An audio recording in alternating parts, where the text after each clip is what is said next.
of the morning brief here on SAFM 104 to 107. While you slept, we scanned and scoured your locality, your province, your country, continent, and the world. We identified those stories that we believe will be of most consequence to you today, and we've packaged them together into this morning brief that we now proudly present to you.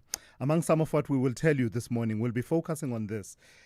Well, there was an event to unveil the DA's mayoral candidate, and I want to set this in context and not appear like I'm ageist in my approach before I make the comment. The expression that Joburg will go from Dada to Gogo was said by the MC at the event that was held by the DA over the weekend to unveil their mayoral candidate. The DA says it has found the fix for Johannesburg's crumbling streets and collapsing infrastructure, and her name is Helen Zille. So that is the context of what I was saying. I'm not being ageist, I'm just reflecting what was said at that event to unveil Helen Zille. The party's former leader and current Federal Council chair has been officially unveiled as its mayoral candidate for the 2026 local government elections in the city of Johannesburg. At the launch, Zille has said that Johannesburg has gone from, and this is a quote from her, the place to be to the place to flee, calling it South Africa's most devastating example of what bad governance does to good people. So she says if elected, her first priority will be to stabilize the city's finances and tackle the 200 billion rand infrastructure backlog and stop the rot in service delivery. So the DA is punting Helen Zille as an experienced leader who can turn Joburg around if voters give the party a clear majority. The emphasis is on a clear mandate to govern as compared to the situation we've been in Johannesburg over the last few years, which has seen coalitions in many instances not being that stable. So what we will do at the top of 7 a.m., we will talk to Solim Simanga, the DA Gauteng provincial leader, who will reflect on what their hopes are for Helen Zille in terms of performance come the local government elections whenever they will be held, either in late 2026 or in early 2027. So we'll talk to Solim Simanga at the top of 7 and reflect on that.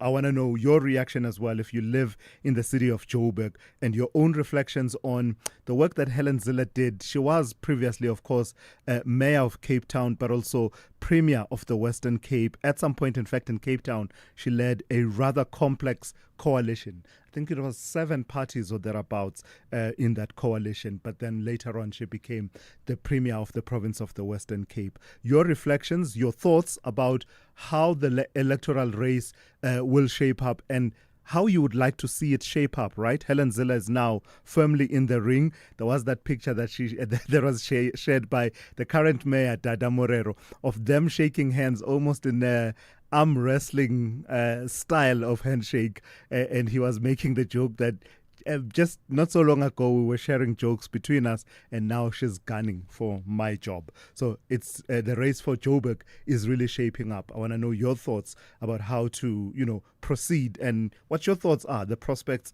of how the electoral race might shape up in the city of Joburg. Do give me a call on 086 000 2032 or send me a WhatsApp voice note on 061 410 4107 reflecting on that and any other stories that may be on your mind. Let me turn to this now. Another story we will cover today. It's the big day for it's a big day for the Constitutional Court, as today it will be hearing what is a landmark case in as far as gender-based violence and sexual offences are concerned in this country. It is a landmark case that could change how rape is defined in South African law. At issue is whether the current defense, and it's known as subjective consent, where an accused can claim that they believed that the complainant had agreed and had given consent to the sexual activity, whether that should be scrapped and replaced with a stricter objective test.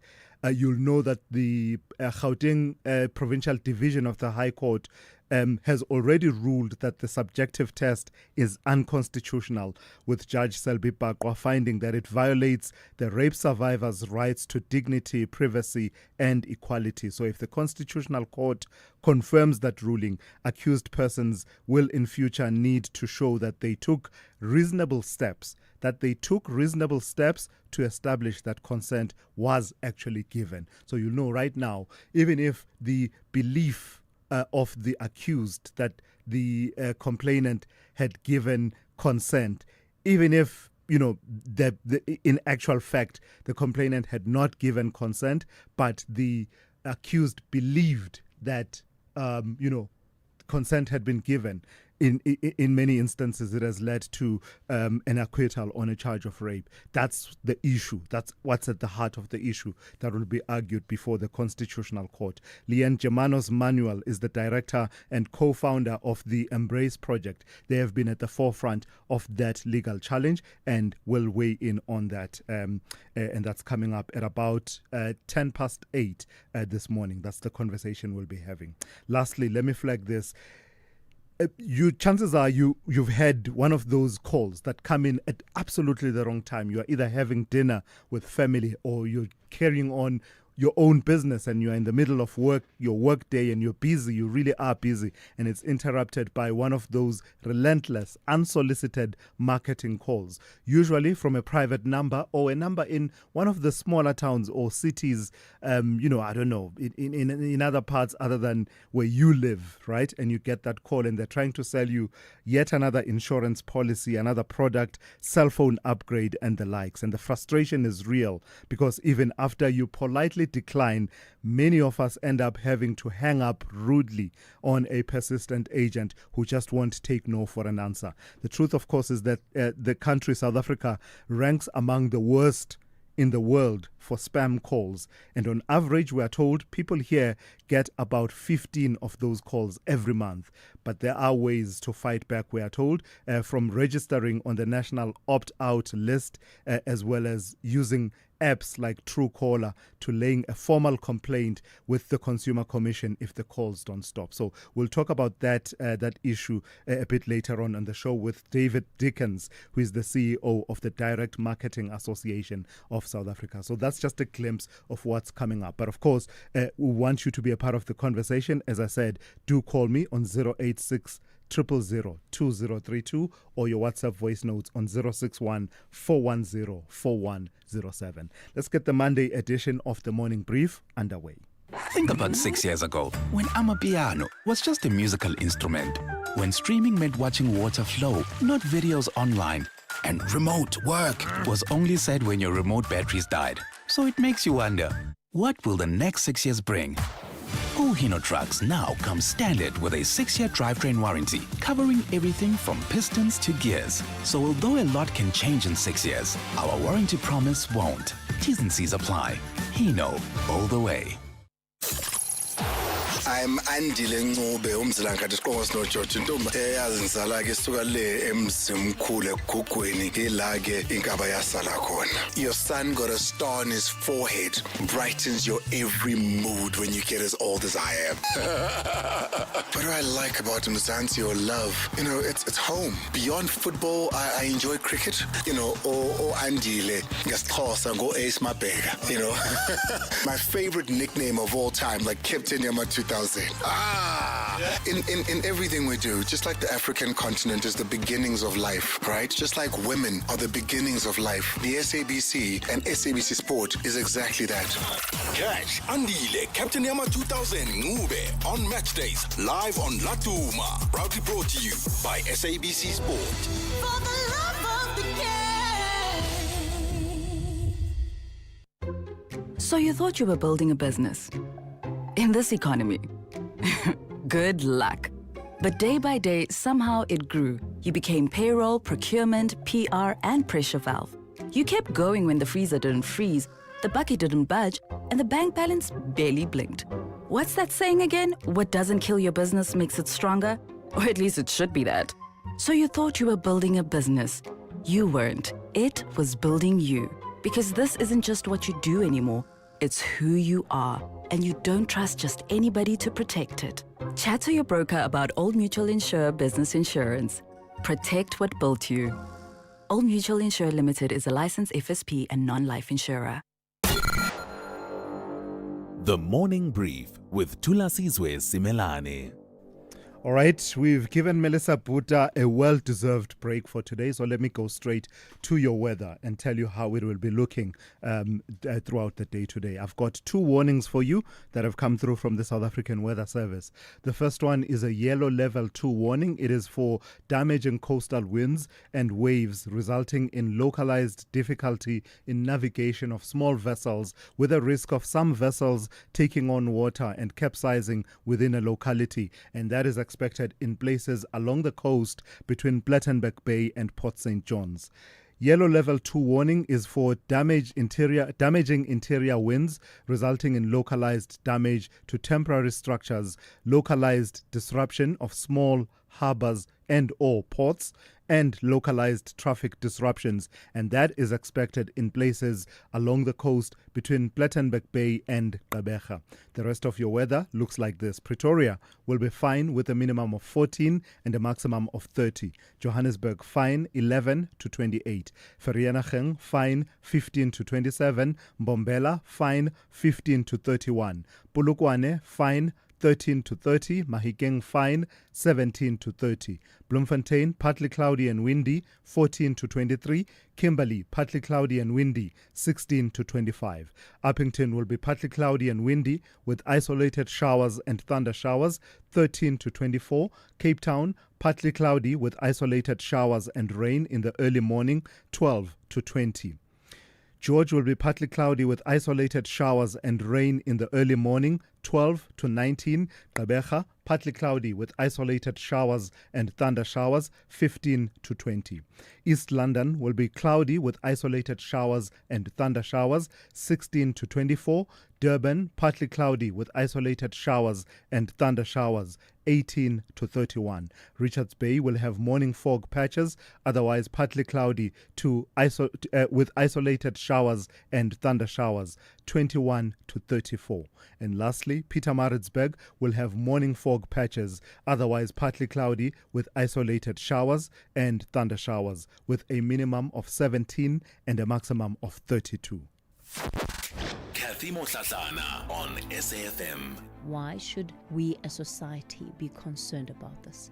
The rise of vaping is a reflection, I think, on some degree of distress amongst high school learners. We know that adolescence is a difficult time, and we now have on the market a drug, and there's no way of getting around the fact that vaping is a drug because it contains nicotine, that has been heavily marketed. Professor Van Zyl Smith is a pulmonologist at UCT's Groote Schuur Hospital. If you're ready to talk, I'm here to listen, and nothing is off the agenda. This Heritage Month, SAFM invites you to journey into the past while shaping the future under the theme, Reimagine Our Heritage Institutions for a New Era. We celebrate the stories, traditions, and voices that define who we are as a nation. From vibrant conversations to thought-provoking debates, SAFM is where heritage meets innovation, connecting generations and keeping our culture alive in a changing world. SAFM, leading the conversations that move us.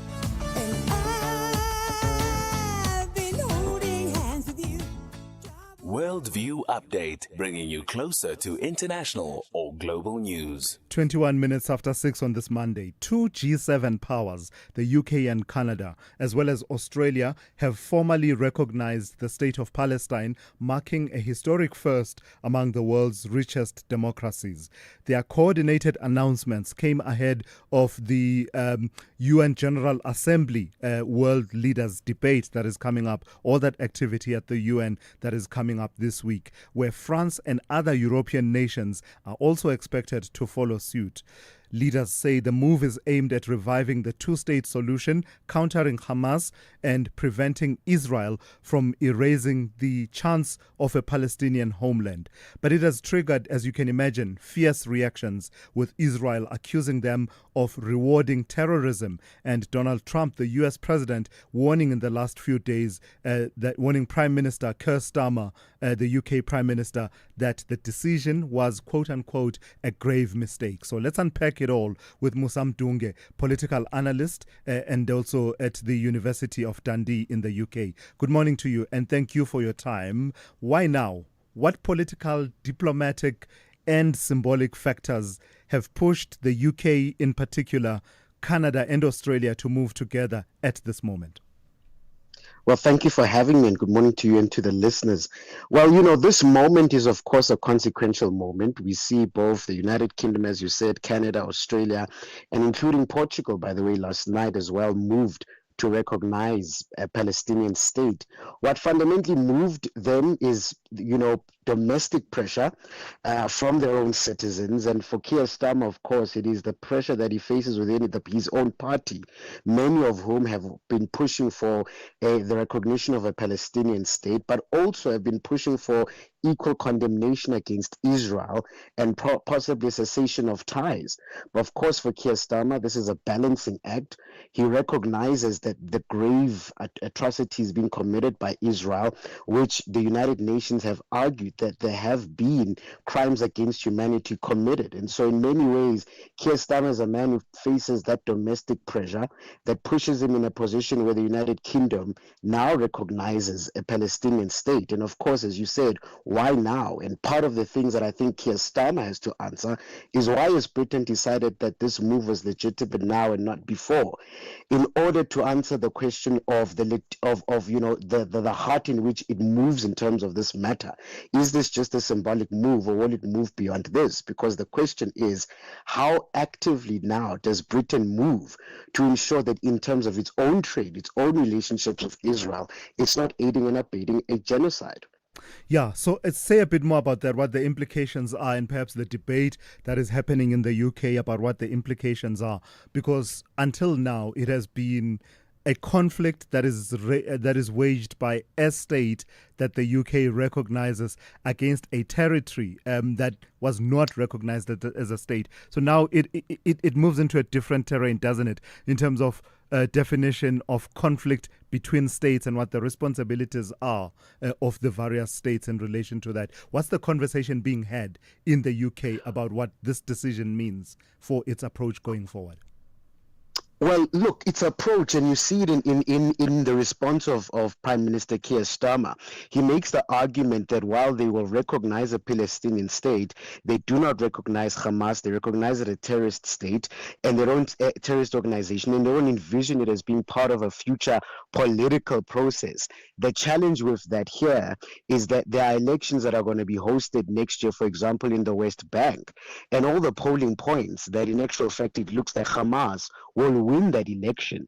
So in many ways, by the British taking this position and almost isolating Hamas, is an attempt of dictating the political process next year and helping the PLO gain back some legitimacy. But the problem is, this move will very much be reflected in Palestine as a victory for Hamas, and may very much embolden their political legitimacy. But furthermore, the challenge is, how do you then isolate a group that is very critical to any future security in terms of that particular region? If you think back to our own situation in South Africa, when the African National Congress, for example, was described for many years by the West as a terrorist organization. But fundamentally, come 1990, it's the very group you need to ensure peace in South Africa.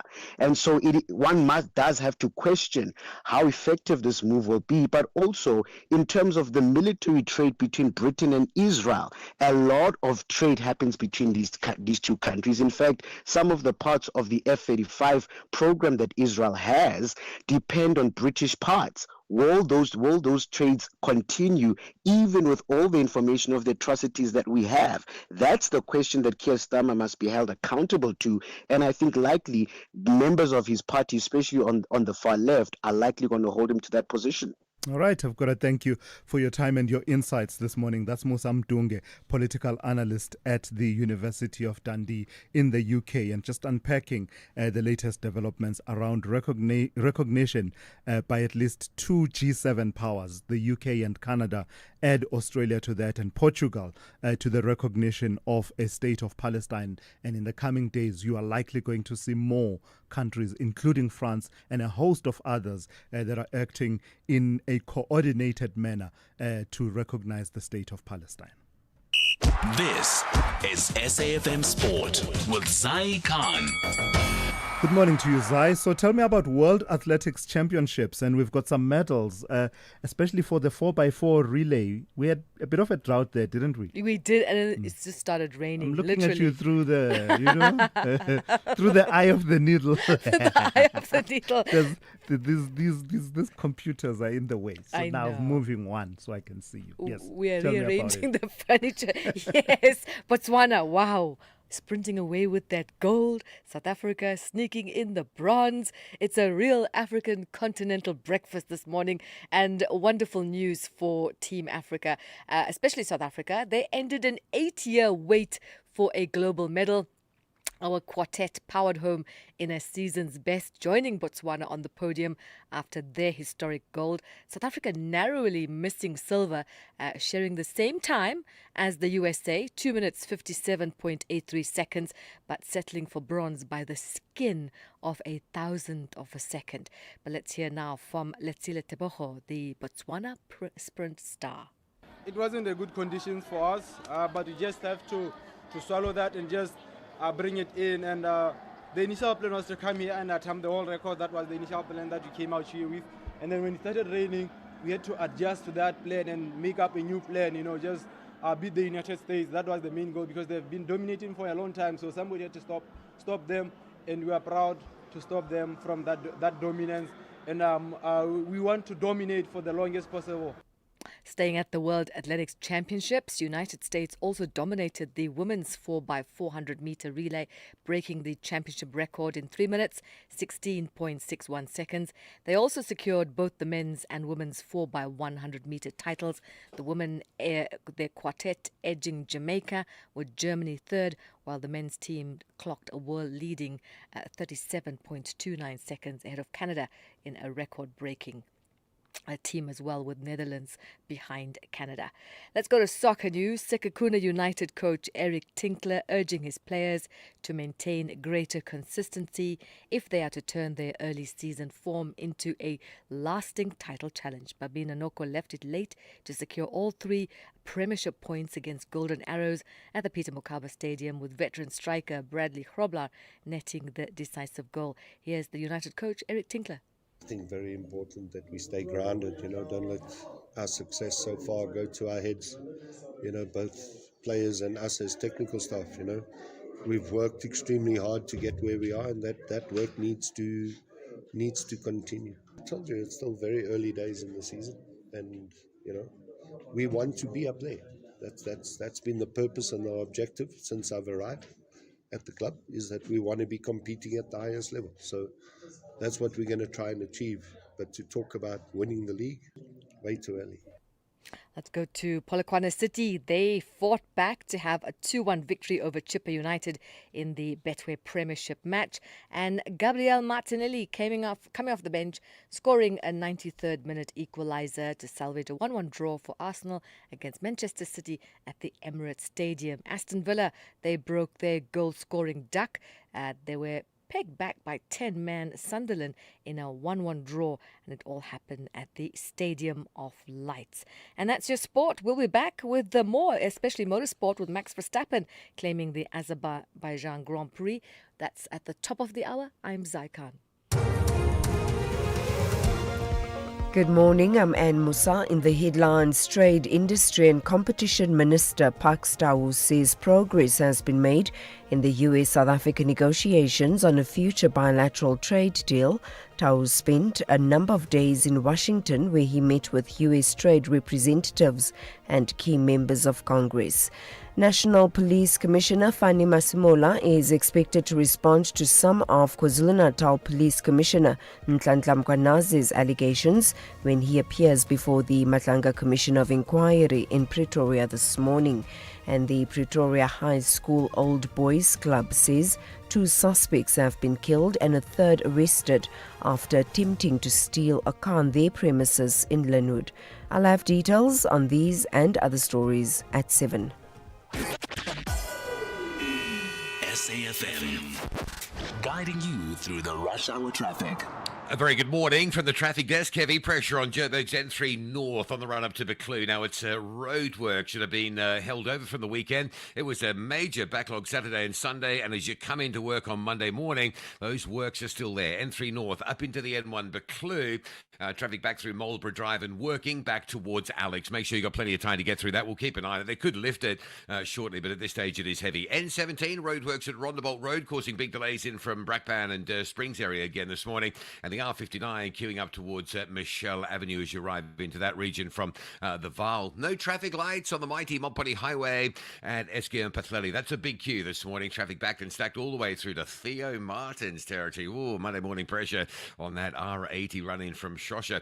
Durban side today, the N2 going north, a broken down vehicle just before Spaghetti Junction to watch for. And Cape Town looks like an issue unfolding around the M5 north at Cromboom Road. Very heavy backlogs coming in from Ottery and up through Kenilworth into that Rondebosch area. That's a very unusual queue, pointing to some issue just around that Cromboom Road exit. If you know your sort of alternative routes, might be a good run through there. Stellenbosch arterial slow as you come out of Kales River this morning. Backlogs towards the R300 highway. With your traffic updates, I'm Rob Byrne. The Business Update on SAFM. Hey, Ndauling, happy Monday to you. Let's start the week talking about the People's Bank of China. They've followed suit in terms of the banks that are, standing firm and not moving in as far as rates are concerned. Morning, Thulasizwe, and you're absolutely right. The central bank opting to keep its main lending rate steady for the 4th consecutive month, leaving the 1-year loan prime rate at 3% and the 5-year rate at 3.5%. Now, the shorter-term rate serves as a benchmark for most household and business loans, while the longer-term rate is closely tied to mortgages.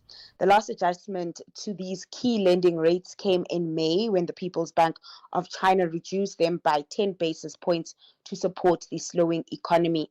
Now, the decision not to cut rates was anticipated as policymakers appear cautious about unleashing broad stimulus while equity markets have been on an upswing. Despite this, the economy is still experiencing a slowdown, with most economic indicators pointing downwards. Analysts believe Beijing may resort to modest monetary easing later in the year to secure its full-year growth target of about 5%. According to Hong Hao, managing partner and chief investment officer at Lotus Asset Management, the government's priorities are shifting toward reviving growth and reversing deflationary pressures. He noted that China must pivot away from debt-driven asset expansion and reduce inefficient investments, suggesting that further policy support is likely in the coming months. And we've been hearing a bit more, speaking of things Chinese, we've been hearing a bit more from the US president about businesses and investors that are interested in picking up TikTok's US stake. So President Trump announced that prominent business leaders, including Fox Corp CEO Lachlan Murdoch, Oracle co-founder Larry Ellison, and Dell Technologies CEO Michael Dell are set to take part as U.S. investors in a proposed deal to keep TikTok operating in the country. Now, the arrangement would see TikTok's American assets shifted from Chinese parent company ByteDance to a new U.S.-controlled entity, addressing security concerns while preserving access to the app's 170 million American users. purchases. Now, according to senior White House officials, the plan calls for U.S. investors to hold a majority stake with a 7-member board composed mostly of Americans with national security and cyber security expertise. ByteDance would keep less than 20% of the joint venture and just one board seat, while current shareholders would also remain involved. All right, recap for us how we closed on Friday and the kind of tone that has been set in Asia for the start of the week. The U.S. markets closing positively and benefiting from advanced U.S.-China trade talks, and the Magnificent Seven tech stocks continued to climb. And with that, we saw the Nasdaq leading the gains on Friday, up almost 0.75%. Back at home, the JSE closed mixed. Metal prices continued to provide comfort, with the Resources 10 complex leading the gains, up 3.9%, resulting in a 0.65% increase in the JSE All Share. And currency markets, the rand remains stable, sitting at 17.36 to the greenback, while oil makes slight gains this morning, sitting above $66 per barrel. And then lastly, in Asia, stocks mixed today as traders there also are assessing China's central bank's decision to stand pat on rates, even as the economy requires more stimulus. All right, Dowling, thank you for that. We'll talk to you in the second hour, just after 7:30. Africa Update on SAFM. Let's say good morning to Advocate Sipho Mantula. Raz, good morning and happy Monday to you. Let's start in Malawi. It's a 2-horse race, Peter Mutharika versus Lazarus Chakwera, but it's looking more and more and likely Peter Mutharika. Refreshing morning, Thulas, and Jumbo Africa to the listeners. Thulas, we are only waiting for 2 days from now for the Malawian Electoral Commission to confirm the final results, or what we'll call preliminary provisional outcome of the 16 September elections in Malawi. And so far, what we have picked up yesterday, Mutharika has roughly 51% of the vote, and Chakwera tallying behind at 39%. Plus, you will recall that these elections are critical in the sense that many observer missions have given an indication that it seems everything went well. But immediately after the 24th, Thulas, I'll always say we enter the stage of electoral disputes. That's where you'll be able to finalize when will be the inauguration of the new president, probably in October. But we enter the stage of electoral dispute immediately after announcement, and there is a key principle again to us: acceptance of the outcome. And it seems others are sending messages to the bishop to say accept the outcome, even if you have tasted only one bite in the State House, but accept the outcome as Professor is returning back to the State House. Yeah, it's always a tricky period, the period when disputes start to come to the fore. Hopefully, it can all be managed well within the laws of Malawi. Talk to me about another election that's shaping up in Cote d'Ivoire. We're hearing from the former president, Laurent Gbagbo. He remains a name that is significant in the politics there, even though he can't run. Thulasizwe, he can't run, but remember that the former wife of Gbagbo will be contesting, but he said he will not endorse any candidate in this coming election because he was not approved by the highest court of that country. So one will say that it will still stand to us that one of the top contenders of this elections will be the former wife of Gbagbo, Simone Gbagbo, who will be contesting. But also the issue of Alassane Ouattara to us, as he has been cleared that he will contest this election. This raises a lot of contestation. But let's wait and see, Thulas, for the elections in Ivory Coast during this year, also in October. That's how we'll see where will the wind go between the Gbagbos and the Alassane Ouattaras. And then, speaking of that, take me to Cameroon and what we're hearing from the daughter of President Paul Biya.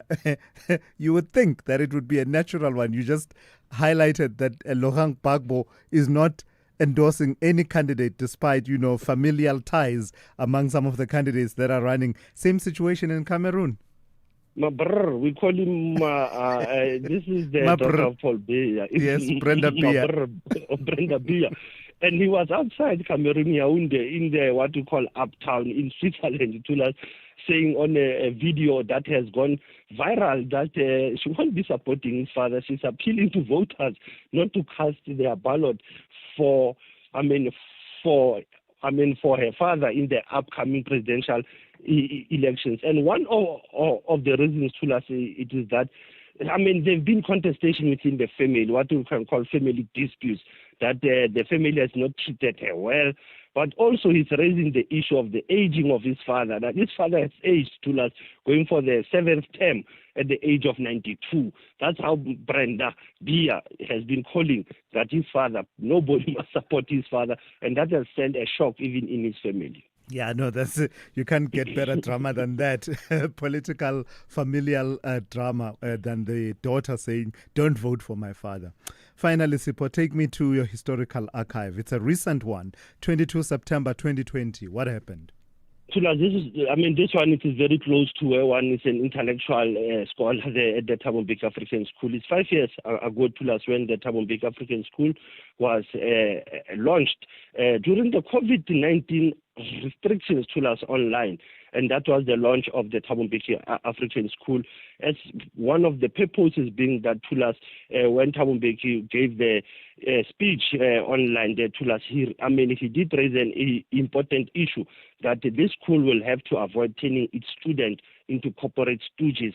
Instead, students should be taught to learn to question everything. He went further to say, for Africa to move forward, it will require political leadership and intellectual leadership. African universities should therefore play a strategic role to help our continent to respond to these challenges by producing men and women who will produce the required intellectual leadership. Close quote. Very important to us that some of us will always say, in Africa we have universities, but we don't have an African university. Very important when one looks back to us at the formation of the school, offering the master's and doctoral qualification in 2026.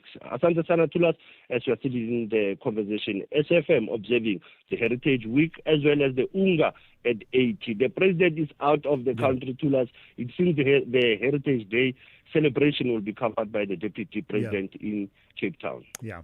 All right. Thank you for that. That's Sipho Mantula there with your Africa update for this morning.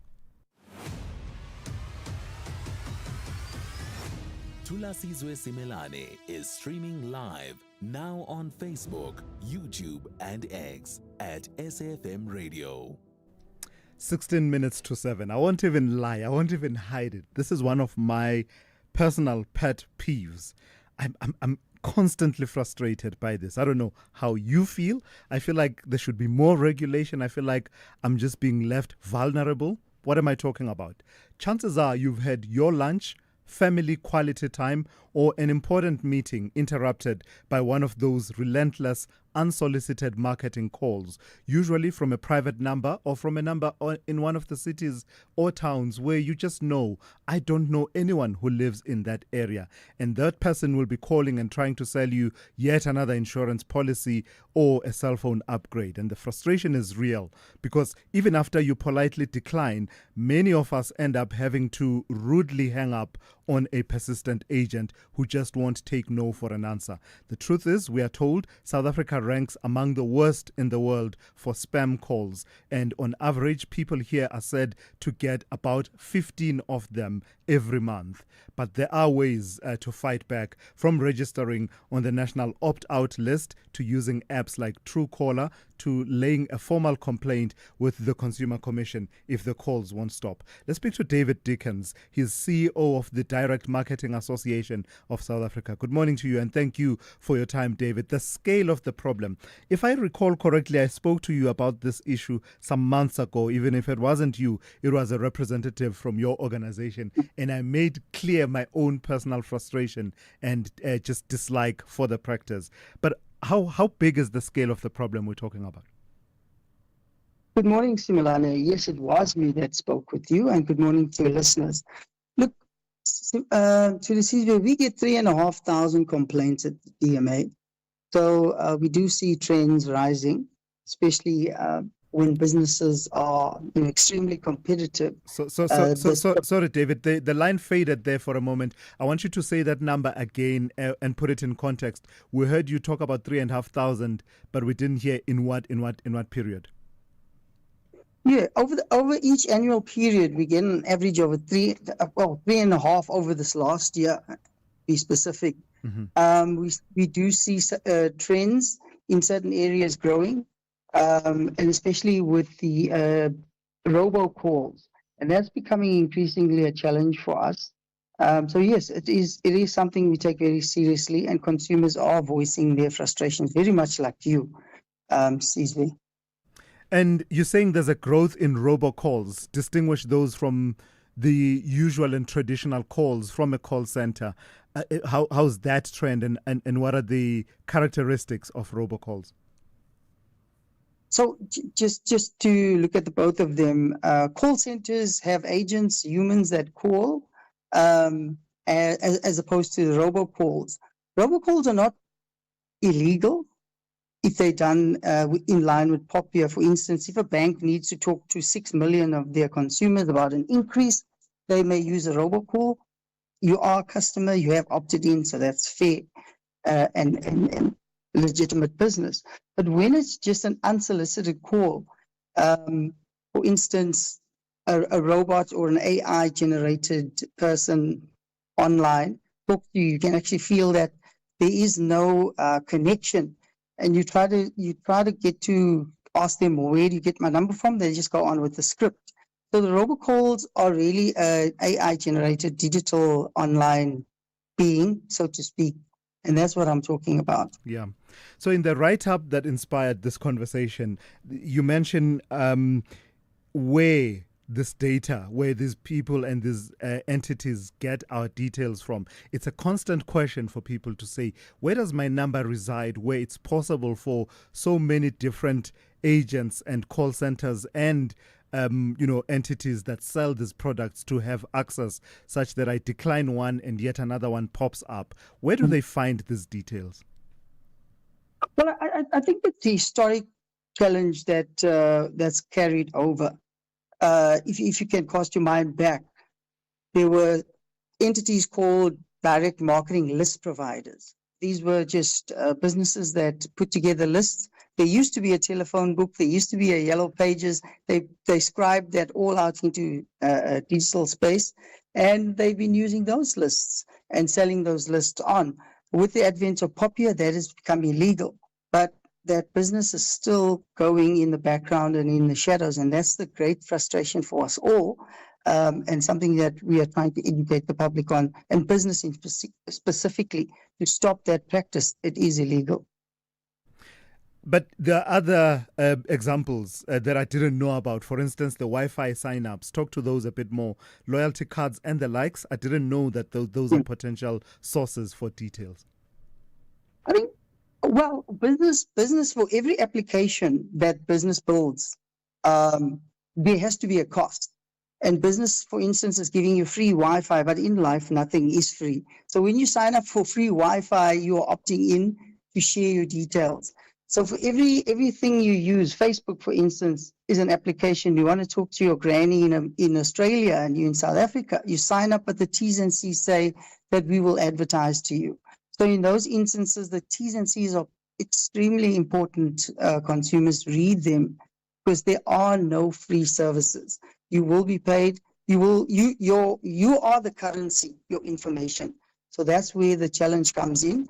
In particular with the free Wi-Fi, when I go to my favorite shop, Mug and Bean, I sit there and I want to use their Wi-Fi.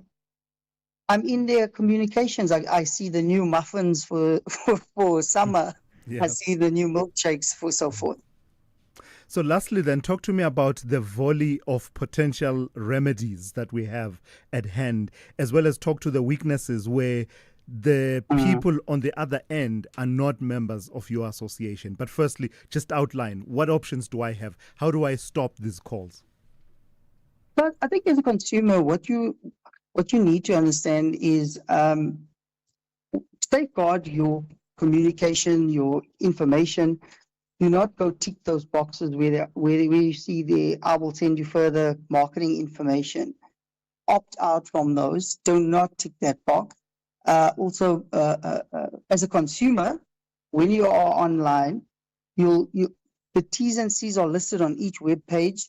We have already, as the DMA and as at the advent of POP here, we understand that all businesses need to have a unsubscribe on each communication. And I think in business, and if I talk about business, some businesses are missing a step, and they need to have their opt-outs logged, and they need to have an internal opt-out list, meaning don't just rely on one list. Internally, you should have a business list that opts out people that have said no thank you to your emails and your calls. And as a secondary backup, the DNC has built a national opt-out list for its members to place all those irate or people or those that have opted out, so that we have a national opt-out list. The challenge on the other side, as you were saying, there are those businesses who work in garages and really work in the dark, where they just exchange USBs. That becomes a problem, and it's not confined to us. I think it's a growing problem.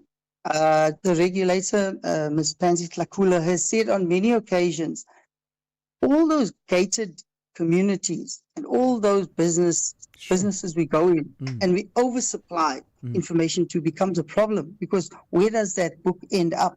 And why are they asking for so much information?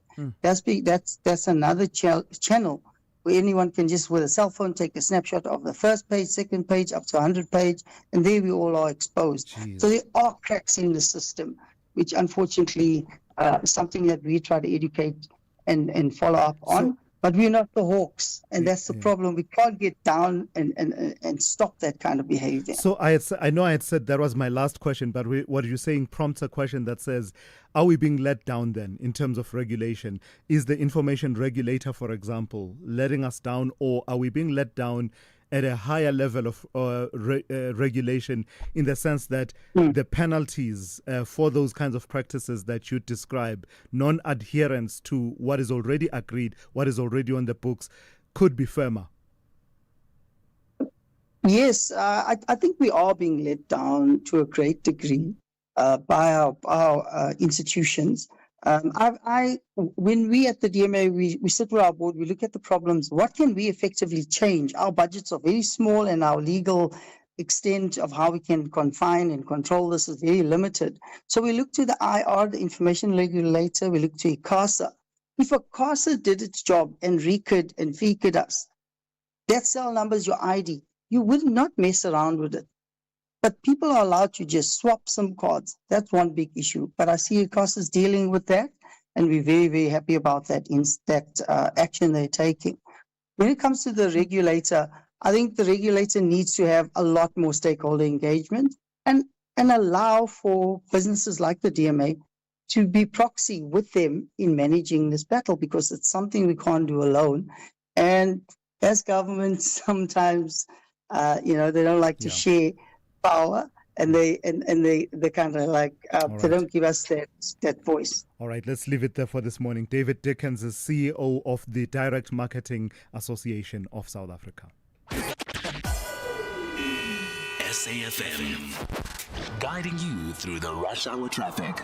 Good morning. Major backlog coming into Pretoria using the mighty Mopani Highway. If you're out of Shoshanguve this morning, you may want to consider the M35, the Soutpan Road, and then sort of work down through Mayville and in via Capital Park area. That's an option. The Mopani Highway is backed all the way through, right back to Brits Road, deeper back through Theo Martin's territory.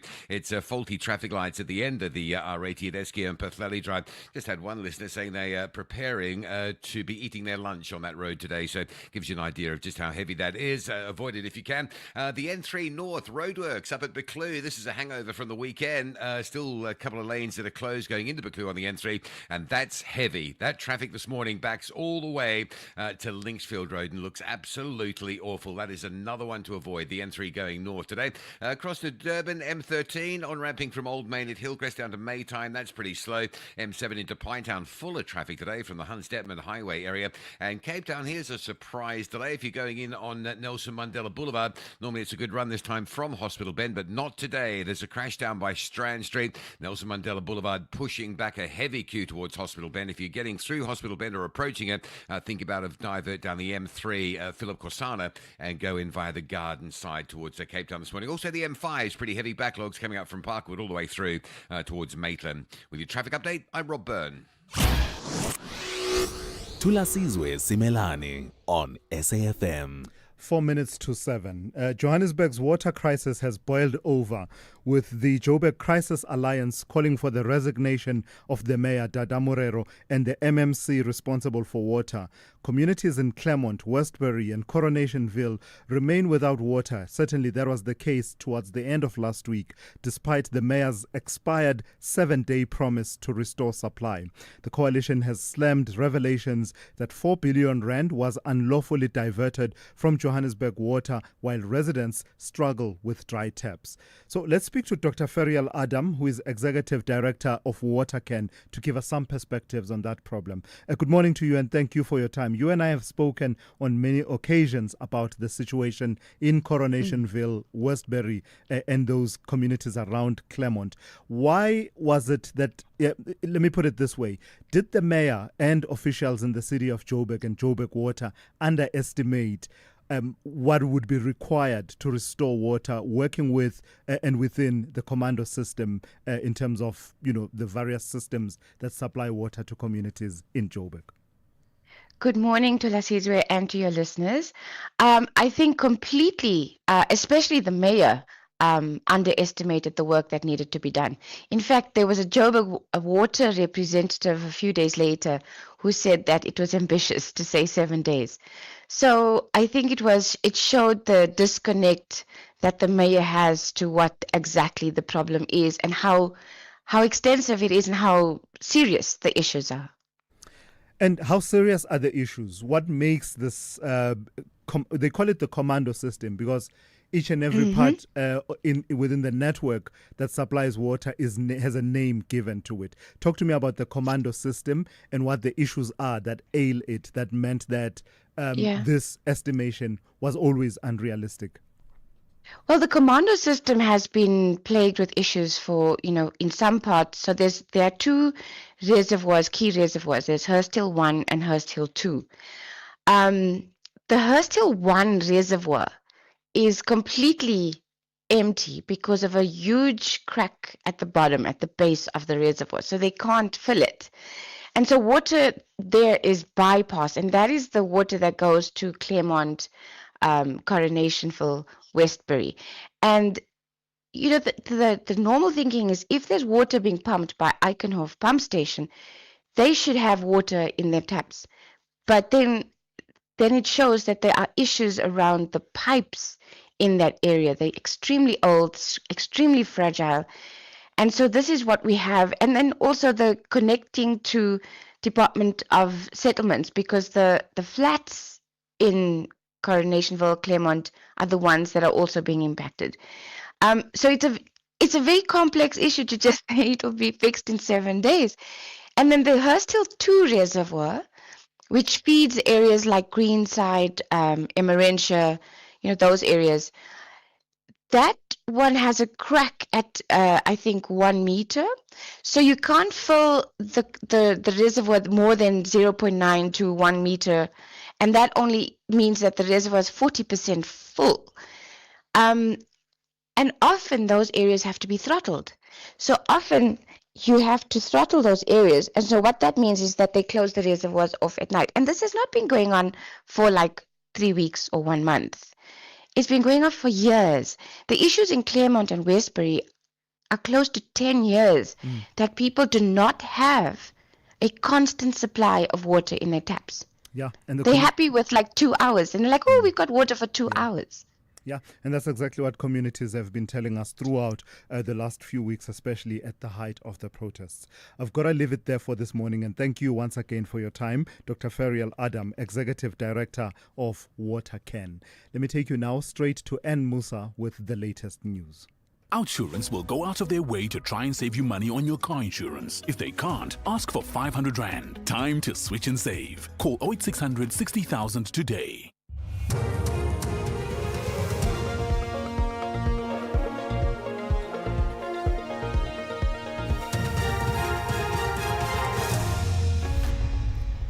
In our top stories, progress on US-South Africa trade talks and Masemola to testify at Matlanga Commission. Good morning.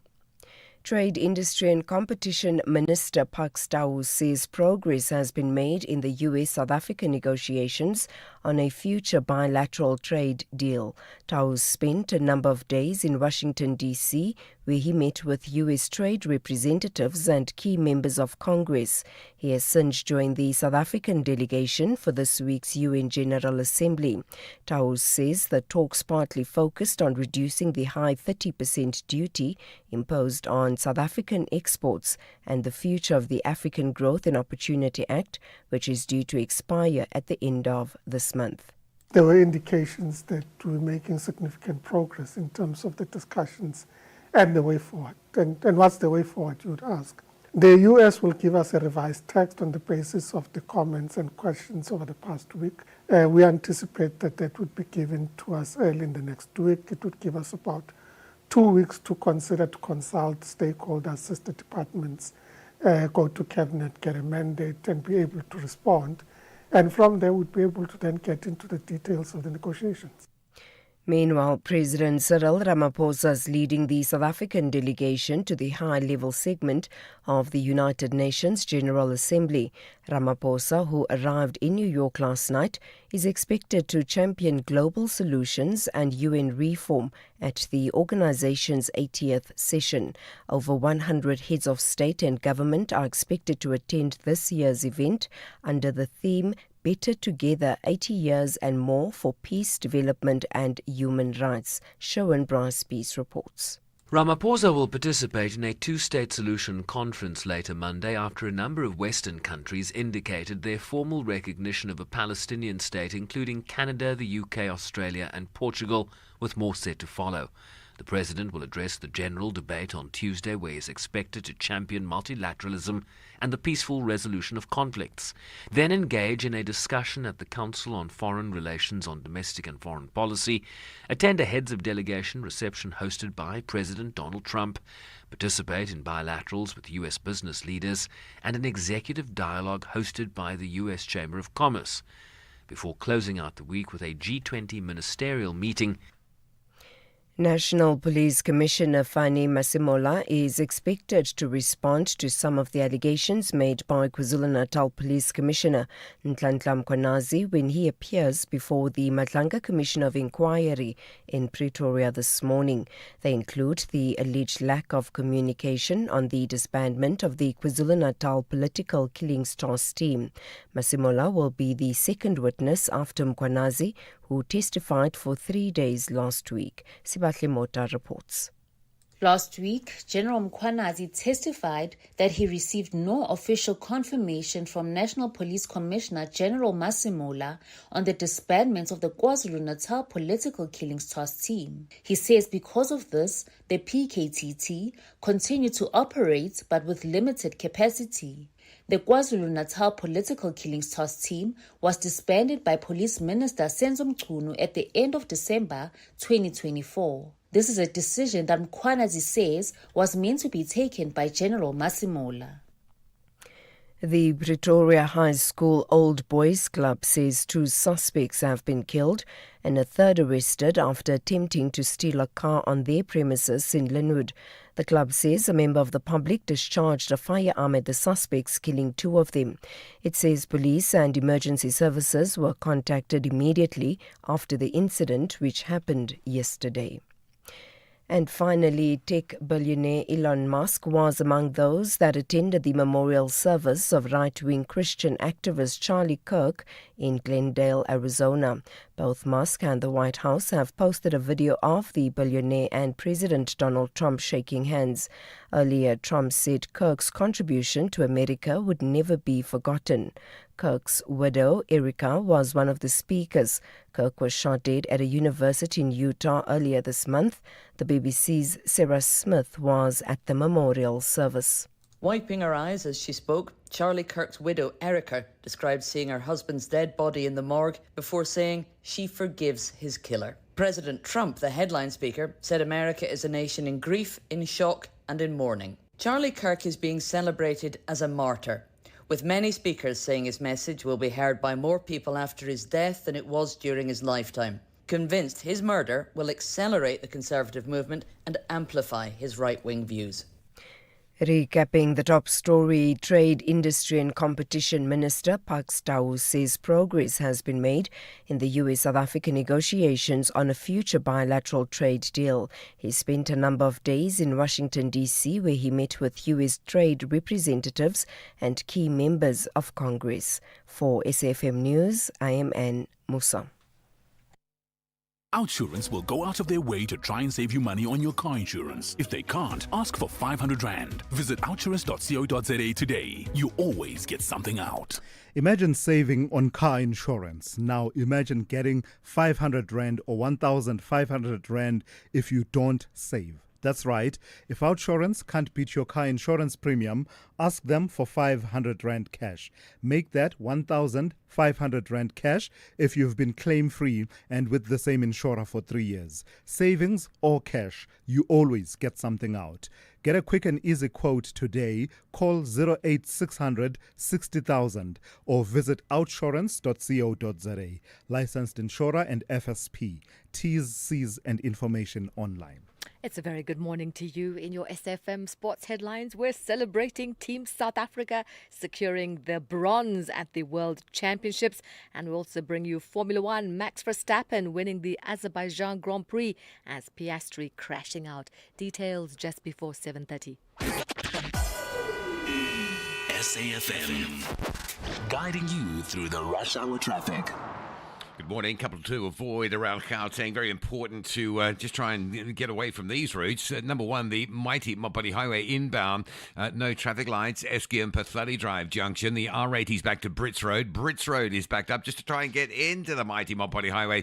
It is that heavy. Motorists saying they're preparing in some cases to eat their lunch on that route this morning. That gives you an idea of how bad it is. The other big one is roadworks on Joburg's N3 North going into Beclue interchange. They've sort of hang over from the weekend. A couple of lanes closed. Major delays from Edenvale. The N3 backed and stacked all the way up to Beclue interchange. Durban, the M13 joining from Old Main at Hillcrest down to Maytime on your way to Kloof, very slow.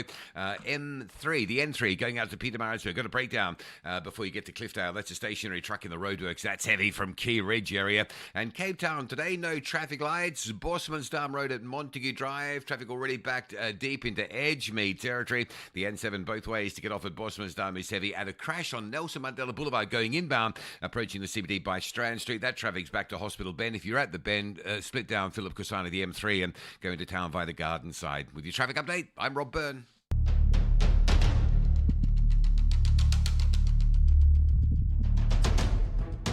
The Morning Brief with Thulasizwe Simelane.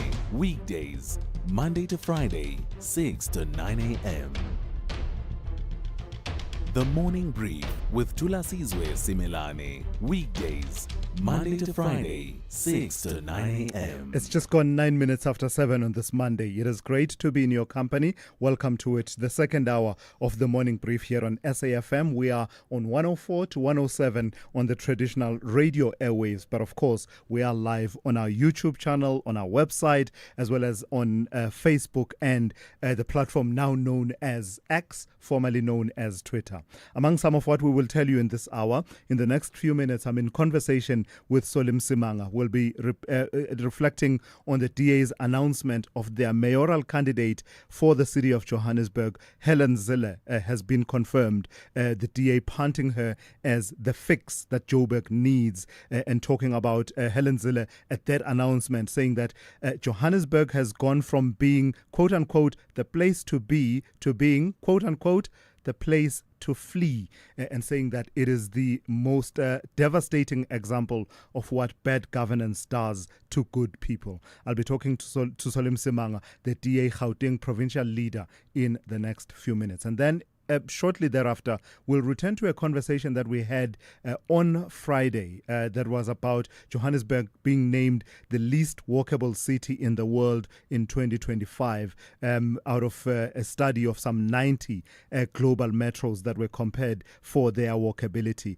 We'll be talking to Spelele Ngobese, who is a researcher at the South African Cities Network. In it all, please do weigh in and be a part of the conversation. The number to dial 086 000 2032. Also, send me WhatsApp voice notes and messages on 0614 104 107. Let's get into it then. The second hour of the Monday edition of the Morning Brief.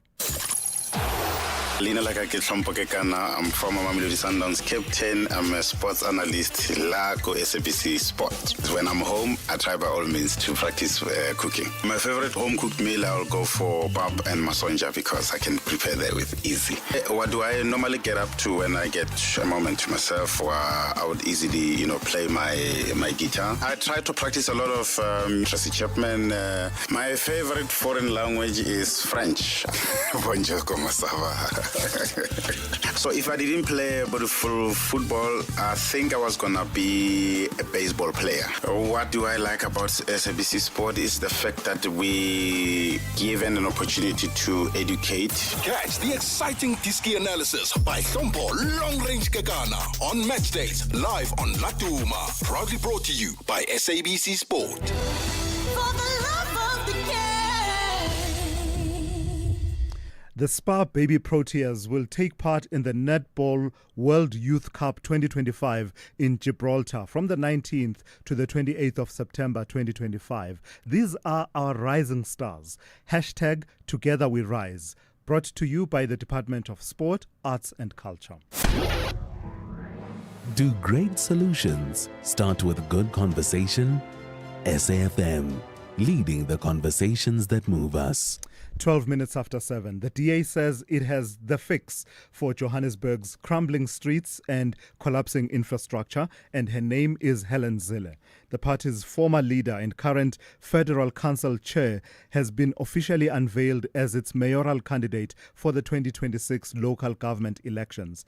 At the launch in Soweto, Zille said Johannesburg has gone from being the place to be to the place to flee, calling it South Africa's most devastating example of bad governance. If elected, she says her first priority will be to stabilize the city's finances, tackle a 200 billion rand infrastructure backlog, and stop the rot in service delivery. So let's speak then to Solim Simanga, the DA Gauteng provincial leader, who joins me now to take this conversation forward. Good morning to you and thank you for your time. Why Helen Zille?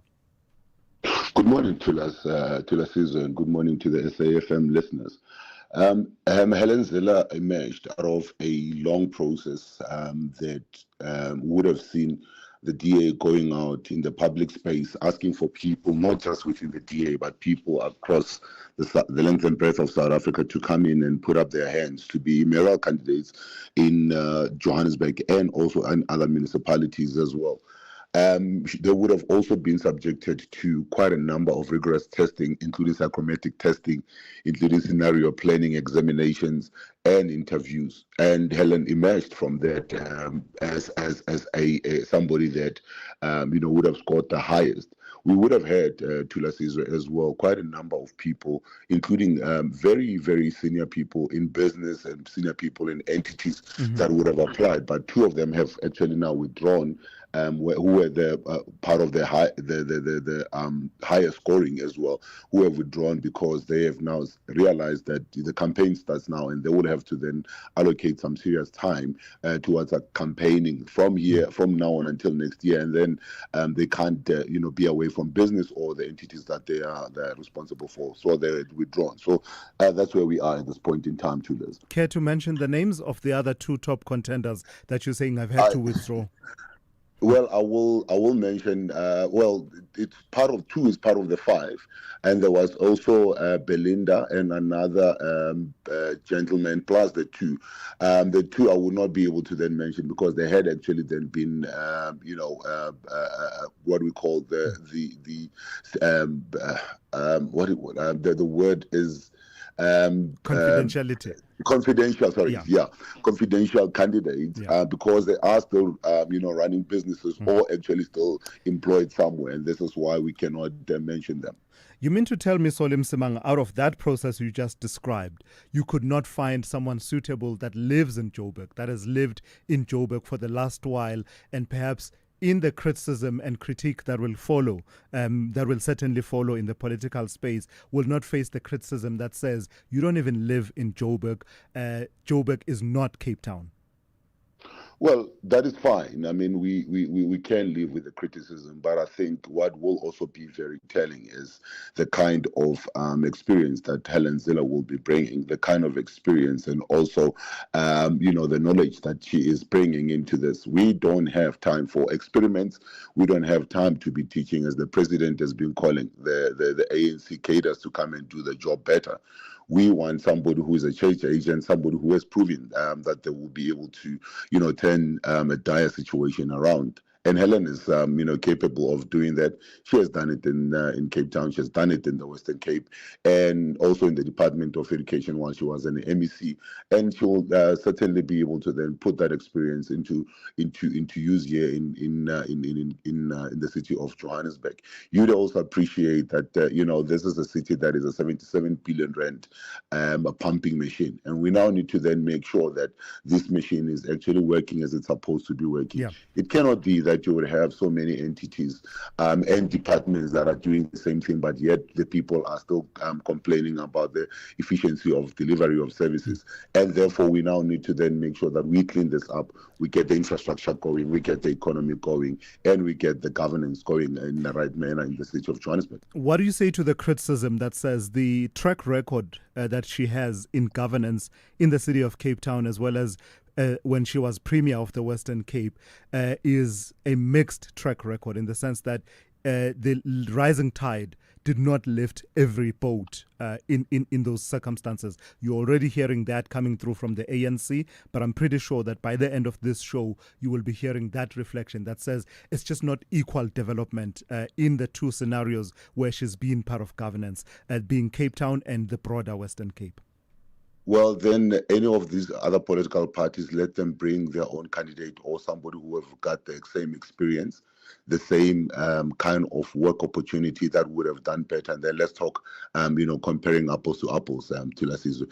I'm not here to entertain the ANCs or Action SAs or any other political parties,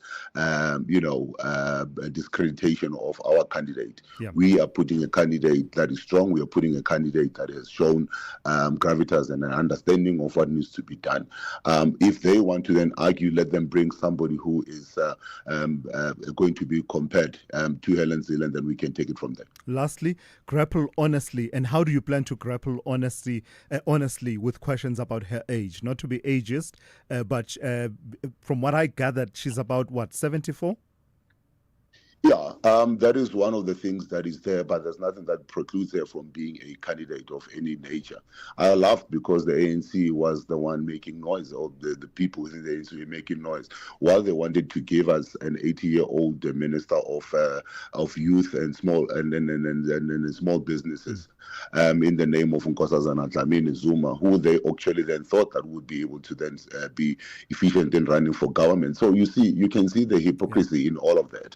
And this is something that we are saying again: if somebody's capable. Yeah. We have tested the system in which the selection of her was actually then subjected to a lengthy process, and therefore we are saying that she will be there. She'll be able to then do the job, irrespective of her age, irrespective of whether she is somebody that has not lived in Johannesburg or whatever the case is. Yeah. She's somebody who understands the principles of governance. She's somebody who's a change agent. This is somebody that we are very confident and comfortable in putting to the people of Johannesburg. And if they want change, and if they want government that actually then does work, perhaps this is the change that is going to be needed. How much of your plan, Solim Simanga, depends on the outcome itself being a decisive outcome, as opposed to one of those stalemate outcomes that we have seen recently leading to coalition politics? In other words, do you believe you'll be effective if there's a direct and clear outcome, and less so if we end up with a coalition situation? Well, I think, we have seen in the last while what coalitions, in South Africa has been able to do, especially given the fact that we don't have a clear legislation or framework that regulates, the the coalitions in South Africa. And also, we don't have an ombuds or anybody that is able to then deal with, the issues that might arise when there is disagreements. But these are lessons that have been learned. We are going into the elections at this point in time, looking at our polls telling us that we will get, that majority over the ANC and any other political party in Johannesburg. Should we not be able to then get to that 50+1, we will engage with other political parties, but we want to then ensure that there is a clear principle of what needs to be done, with governance, not, just coalesce around the positions that can be shared around. And if we can get that understanding with any political party in terms of the principles that we are going to be putting forward, then we will coalesce with those. All right, let's leave it there for this morning. That's Solim Simanga, the DA Gauteng provincial leader. Amakhosi want gold and black to be the only visible colors on the field. Meanwhile, the Luanda-based visitors Kabuskop plan to upset Amafana Boktula Nakolo. This is the first preliminary round of the CAF Confederation Cup. Catch the second leg encounter between Kaizer Chiefs and Kabuskop SCP on Saturday 27 September at 2:30 p.m. live on SABC2 and SABC Plus. Proudly brought to you by SABC Sport. For the love of the game.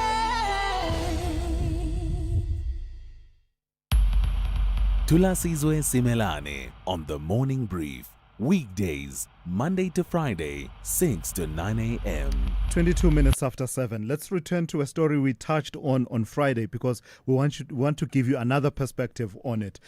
Johannesburg has been named the least walkable city in the world in 2025, finishing dead last in a study of 90 global metros. In a study conducted by Compare the Market, the city scored just 18.38 out of 100, with the lowest safety rating worldwide and only a tiny fraction of residents living near parks or car-free zones.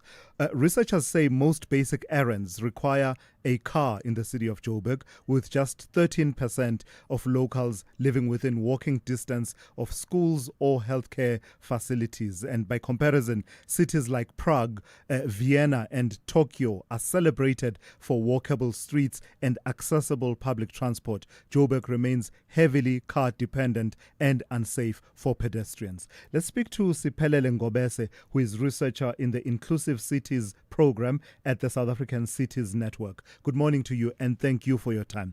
Does this tally with your experience and the work that you do around the city of Joburg? And if so, what makes Joburg such an unwalkable city?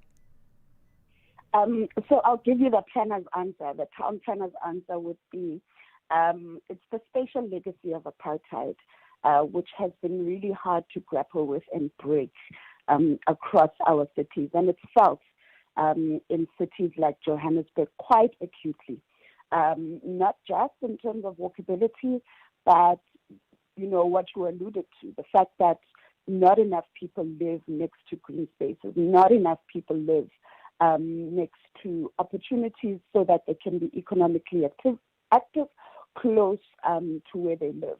So it's what we call the spatial mismatch between where people live and economic opportunities. So that's just a short answer to that. Yeah. But just in terms of the safety of walking the streets and crossing the streets, that intersection between motor vehicle traffic, the controls thereof, the walkability of the sidewalks and the likes. What's that balance? What does it bring into the mix over and above proximity to facilities that people may be wanting to reach? Yes. It's the dominance of car culture that we see in our cities and how deeply ingrained it is. And it's not just about the presence of cars or the overwhelming presence of cars, but it's our own way of thinking around the primacy of the car as the chief or the main road user. So when we think about road user, we don't think about the pedestrian. We don't think about different types of pedestrian. We don't think about universal access, meaning access to, safe, walkable space for people of all stripes, people with disabilities, people who are small, children, women who are with children, etc. So you see quite a lot in South Africa and indeed in Johannesburg, that primacy of the car on the street and our understanding of who road user is as being primarily the car. You see it in behavior. You see it in social perceptions as well. So it would need, a change not just in the infrastructure and how our roads are structured, but in our own perceptions as everyday road users, our understanding of what roads represent. They are very much still public space and shared public space and the shared commons. Yeah. So it would require a mindset shift. Tell me about that mindset shift, particularly as it relates to spatial planning and infrastructure planning. I was making the example on Friday of that bridge over the M1 highway from Wynberg into Sandton, which was built. In fact, it's a couple of bridges that seemed to me, at least, to symbolize thinking that says there are people who live on the one side of the highway who work on the other side of the highway who may not necessarily have a vehicle and may want to walk across. Yes. So in terms of that mindset shift, we would need to really shift into a way of thinking that says enable everyone to be able to use the road. And so in your planning decisions, again, I'm speaking from a planning perspective, how you position bridges. You mentioned bridges over the M1 highway, which are very useful and, facilitate lower road fatalities and greater traffic safety. But even in their design and positioning, they must enable mobility that really links to what people's desires are and what the desire lines are.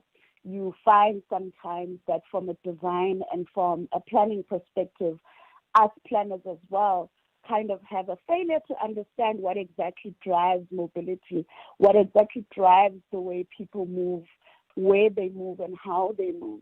And so in our planning decisions, in our design decisions, in our infrastructure investment decision making and calculus, we need to start being very in tune with the why that drives people in the city and what drives mobility around the city, and enable ways of mobility that really are in tune with people's aspirations, what their days are like, where they are, aiming to go.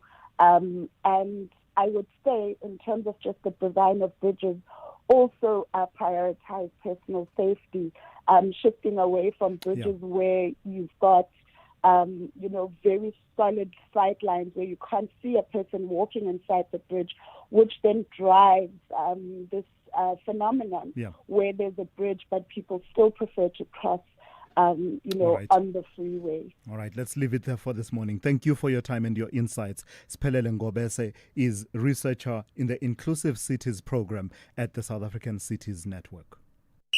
This is SAFM Sport with Zai Khan.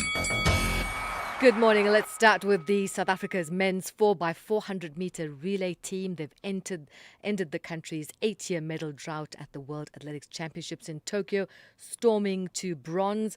Botswana, led by sprint sensation Letsile Tebogo, they claimed a historic gold, with the United States taking silver. Soccer News, Sekhukhune United, Eric Tinkler urging his players to maintain greater consistency. Babina Noko left it late to secure all 3 premiership points against Golden Arrows, with the veteran striker Bradley Grobler netting the decisive goal. Tinkler revealed that his technical team had considered substituting Grobler. Yeah, he's called a sniper for a reason, so, we were considering to take him off last 10 minutes or so. At least the technical team was asking me, and I said, no, not today. Today we may need him in that final minute. And I proved correct, was the right decision leaving him on. On to cricket, the Proteas women's batting coach Bakia Abram is pointing to the players' change of mindset as one of the reasons behind their improved performance as they look to continue their form in the ICC Women's World Cup. The South African ladies batted comfortably in the 2 one-day internationals against Pakistan, and they claimed the series with 1 match to spare in Lahore, and the coach saying that they are trying different combinations in other positions in terms of the batting order. Yeah, I just think there you've got to obviously go horses for courses. The conditions will dictate, like they always do. I think entry points are when a batter walks in. That's a pretty fluid sort of situation that as the game unfolds, you try and find a strategic sort of where you can get ahead within the game. And you just got to read it as it unfolds. And that's why we sort of rotate the players around batting positions so they're capable of playing different roles to a high level with a good degree of impact within the game. We'll swing back with more sport. Top of the hour, I'm Zai Khan. Alrighty. Good morning, I'm Anne Musan. The headlines: Corruption Watch says South Africans are looking forward to National Police Commissioner Fani Masimola's testimony before the Madlanga Commission of Inquiry in Pretoria this morning. Masimola is expected to address KwaZulu-Natal Police Commissioner Nhlanhla Mkhwanazi's serious allegations of corruption among senior police officials and political interference in policing. Trade, Industry and Competition Minister Pak Staus says progress has been made in the US-South Africa negotiations on a future bilateral trade deal. Staus spent a number of days in Washington, D.C., where he met with US trade representatives and key members of Congress. And President Cyril Ramaphosa is leading a South African delegation to the high-level segment of the United Nations General Assembly. Ramaphosa, who arrived in New York last night, is expected to champion global solutions and UN reform at the organization's 80th session. I'll have details on these and other stories at 8.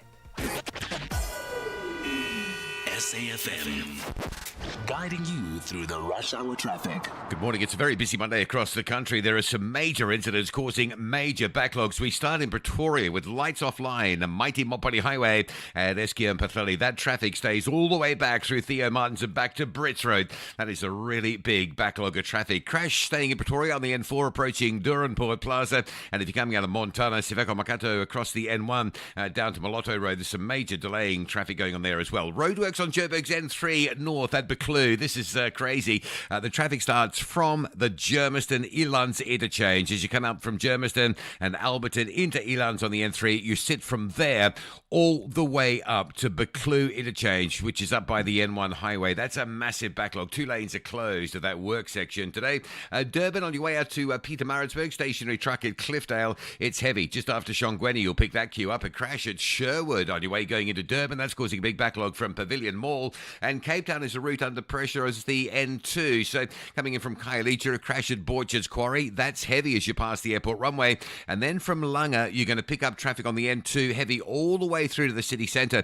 That's a crash at basically the end of Nelson Mandela Boulevard as you approach the Strand Street city centre exit. That's where the crash is. The N2 backed all the way from Langa, the M5 coming up into the N2 and the M3 through Newlands to get through Hospital Bend onto the N2, all heavy. And no traffic lights. Bosmansdam Road and Montague Gardens, Montague Drive Junction. That's causing chaos and big delays on the N7, both ways to Bosmansdam Road off-ramp. With your traffic update, I'm Rob Byrne. I work at Optima College. We offer distance learning solutions. How is it that OUTsurance provided the solution for you? 918 Rand is what I'm saving. Incredible. Yeah. You're helping people to do better and OUTsurance is doing better for you.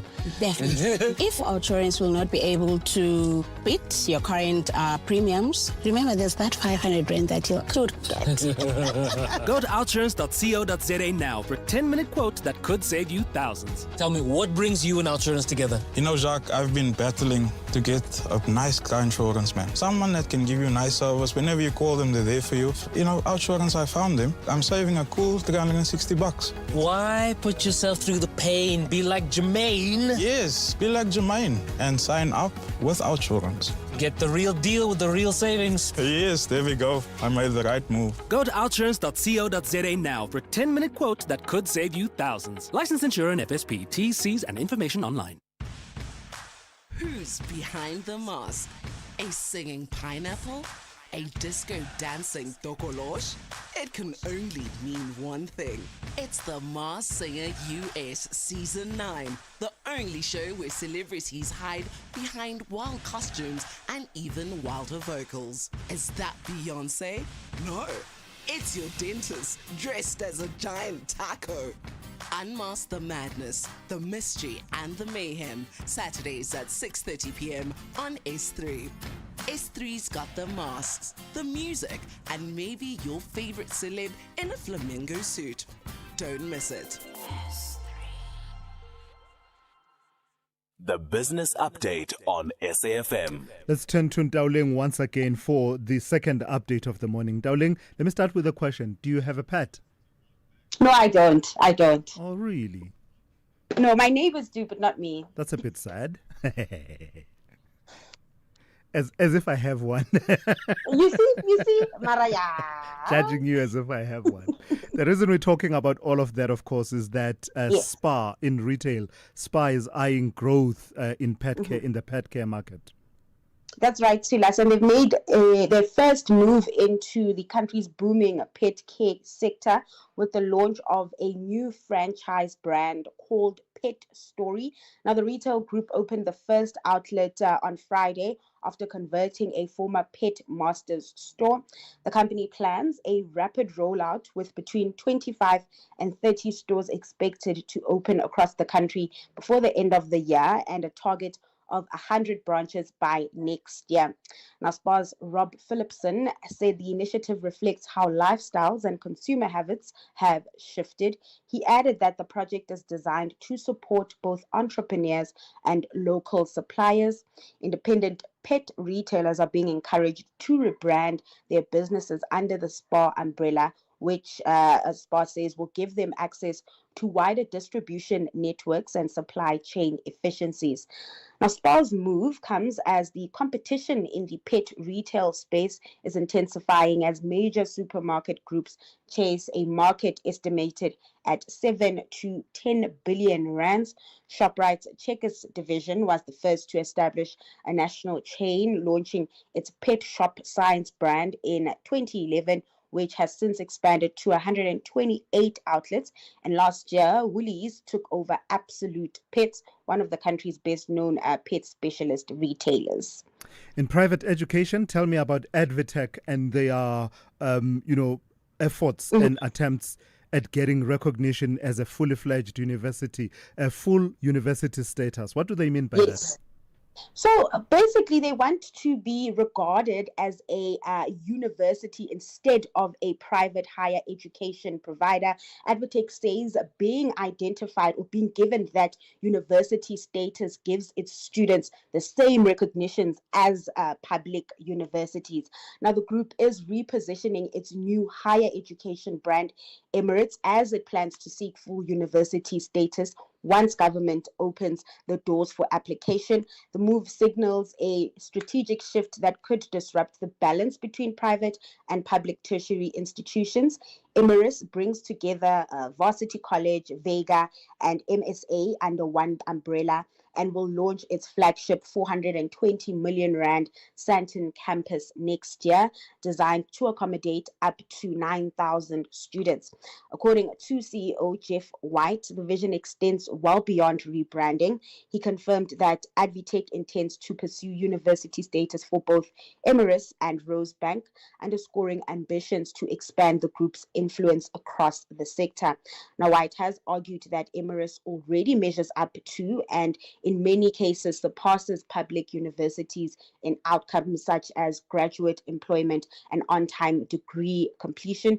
He pointed to a 14% rise in enrollments this year as evidence of strong demand, saying the consolidation strengthens Advitech's foothold in South Africa's higher education market. Now, the Sandton project forms part of a broader rollout, with Advitech steadily integrating and relocating its existing campuses, including the ones that are based in Pretoria. Fascinating. Did you say 9,000 students? Yes. Wow, that's big. Lastly then, Dowling, how are we looking on the markets?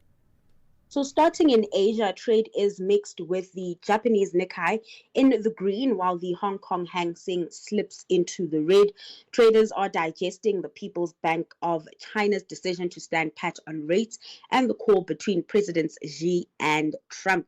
Meanwhile, in the US, futures are in the red, trade likely to move sideways there as investors eye PCE figures, which will be laid out later this week. Of course, those PCE figures is the Fed's preferred gauge of inflation, so that's an important print. And then coming back home, stocks mixed on Friday with the JSE all share ticking higher on the back of higher metal prices, but we did see the industrials and the financials trending lower. Over in currency action, the rand steady this morning, benefiting from a softer dollar. It's at 17.35 to the greenback, and oil ticking higher this hour, trending above $66 per barrel. All right, Ndauling, we'll talk to you one more time just after 8:30 here on the Morning Brief. Call Thulasizwe now, 086 000 2032. All right, let me take some of your voice notes and calls that have been coming through on a wide variety of issues. A lot of you reacting. In fact, President Cyril Ramaphosa, in his capacity as president of the ANC, had to say about councillors in the ANC. That continues to resonate with a lot of you, as well as the announcement of Helen Zille as the mayoral candidate for the DA, and what we reported earlier on about two G7 countries, Canada and the United Kingdom, as well as Australia, now recognizing a Palestinian state. So let me go through them, and then I'll take some of your calls. Good morning, Thulas and the team. Good show as always. Recognizing the state of Palestine is one thing, but establishing a diplomatic channel is another thing. So as soon as the countries establish a diplomatic channel, that's when we'll take them serious. But this is a good step, Thulas. Thank you, PK here. Yeah, no, it's new terrain, isn't it, for these countries? Because, as you rightly say, the ability to enter into diplomatic relations is one of the criteria for recognition of a state at international law. But will countries like the UK follow through by actually establishing formal diplomatic relations with the state that they now recognize, given the conditions that they're placing to it all, that Hamas cannot have a role in the governance of Palestine? Goldman Thulas, good morning to you, good morning to your team. Great show. Always it's good to hear your voice again. Thulas, there's nothing wrong for Magogo, Granny, Zille to campaign for mayoral post. Maybe Johannesburg will come back to the early ages. Thulas, we used to go with our side chicks, you see, relaxing on the parks without any interference. Hey, these days, Thulas, hey, these Maparas and the gentlemen. You see, this one is a gentleman, but the scallops. Magogo, I vote for her. Sambo JJ, the truck driver. Uncle JJ, that story, what do they say, is not make sure. With side chicks, Uncle JJ. That's all I heard. I take the point you're making, but the way you made it. All right. Thank you for that, Uncle JJ. Let me take one more on that. Morning to us. Yeah, you see the problem with Johannesburg and this non-walkability and too many cars. It's to do with the taxi industry. The taxis are all over the place. They want to be included in everything. If you want to build a sidewalk for people to walk, they want a taxi stop next to it. So, yeah, this is the issue. And then when she says legacy of apartheid, I'm not sure what she's talking about, because over 1,000 informal settlements in Johannesburg. I don't know what apartheid has to do with that. Yeah. Look, she was talking about the spatial planning of apartheid, which is a reality. But very quickly to say, enough water has passed under that bridge in terms of the new infrastructure that was being planned and built, right? That could have factored in walkability into the city. But she was talking about the known historical legacy of apartheid and the spatial planning that led to situations such as people living far off from the heartland of economic activity. But there's no gainsaying the fact that there's been enough new infrastructure and opportunities to plan new infrastructure and infuse this culture of walking and other modes of transport, by the way. We're not even touching on that. Who still remembers, and I know I digress a bit, who still remembers the monorail project that lasted 1 week in the city of Joburg? Was it Ignatius Jacobs who was MEC at the time? Look, I'm revealing my age, but I'm just talking about other modes of transport. And I remember Ignatius Jacobs, I think it was, I want to say it was Ignatius, saying, we're going to have a monorail. And it was announced. I was still a reporter, and we covered it. And this is how it's going to go from Soweto over the highway. 1 week it lasted before his bosses called him to order to say, what's this monorail? What are you talking about? No. There's no monorail here. Yanga in Rosebank, good morning. Yanga, can you hear me? Yeah, I can hear you. Can you hear me? Yes, please go ahead. Yeah. No, Thulasizwe, I'm still taken aback by how this gentleman, Bracket Malala, was so brazen, The fact that his fleet was registered under the city of Ekurhuleni, really, it leaves, bad taste in my mouth, because that simply means that these vehicles were doing these criminal activities, of transporting drugs with blue lights, and they will not be able to, to be stopped on roadblocks and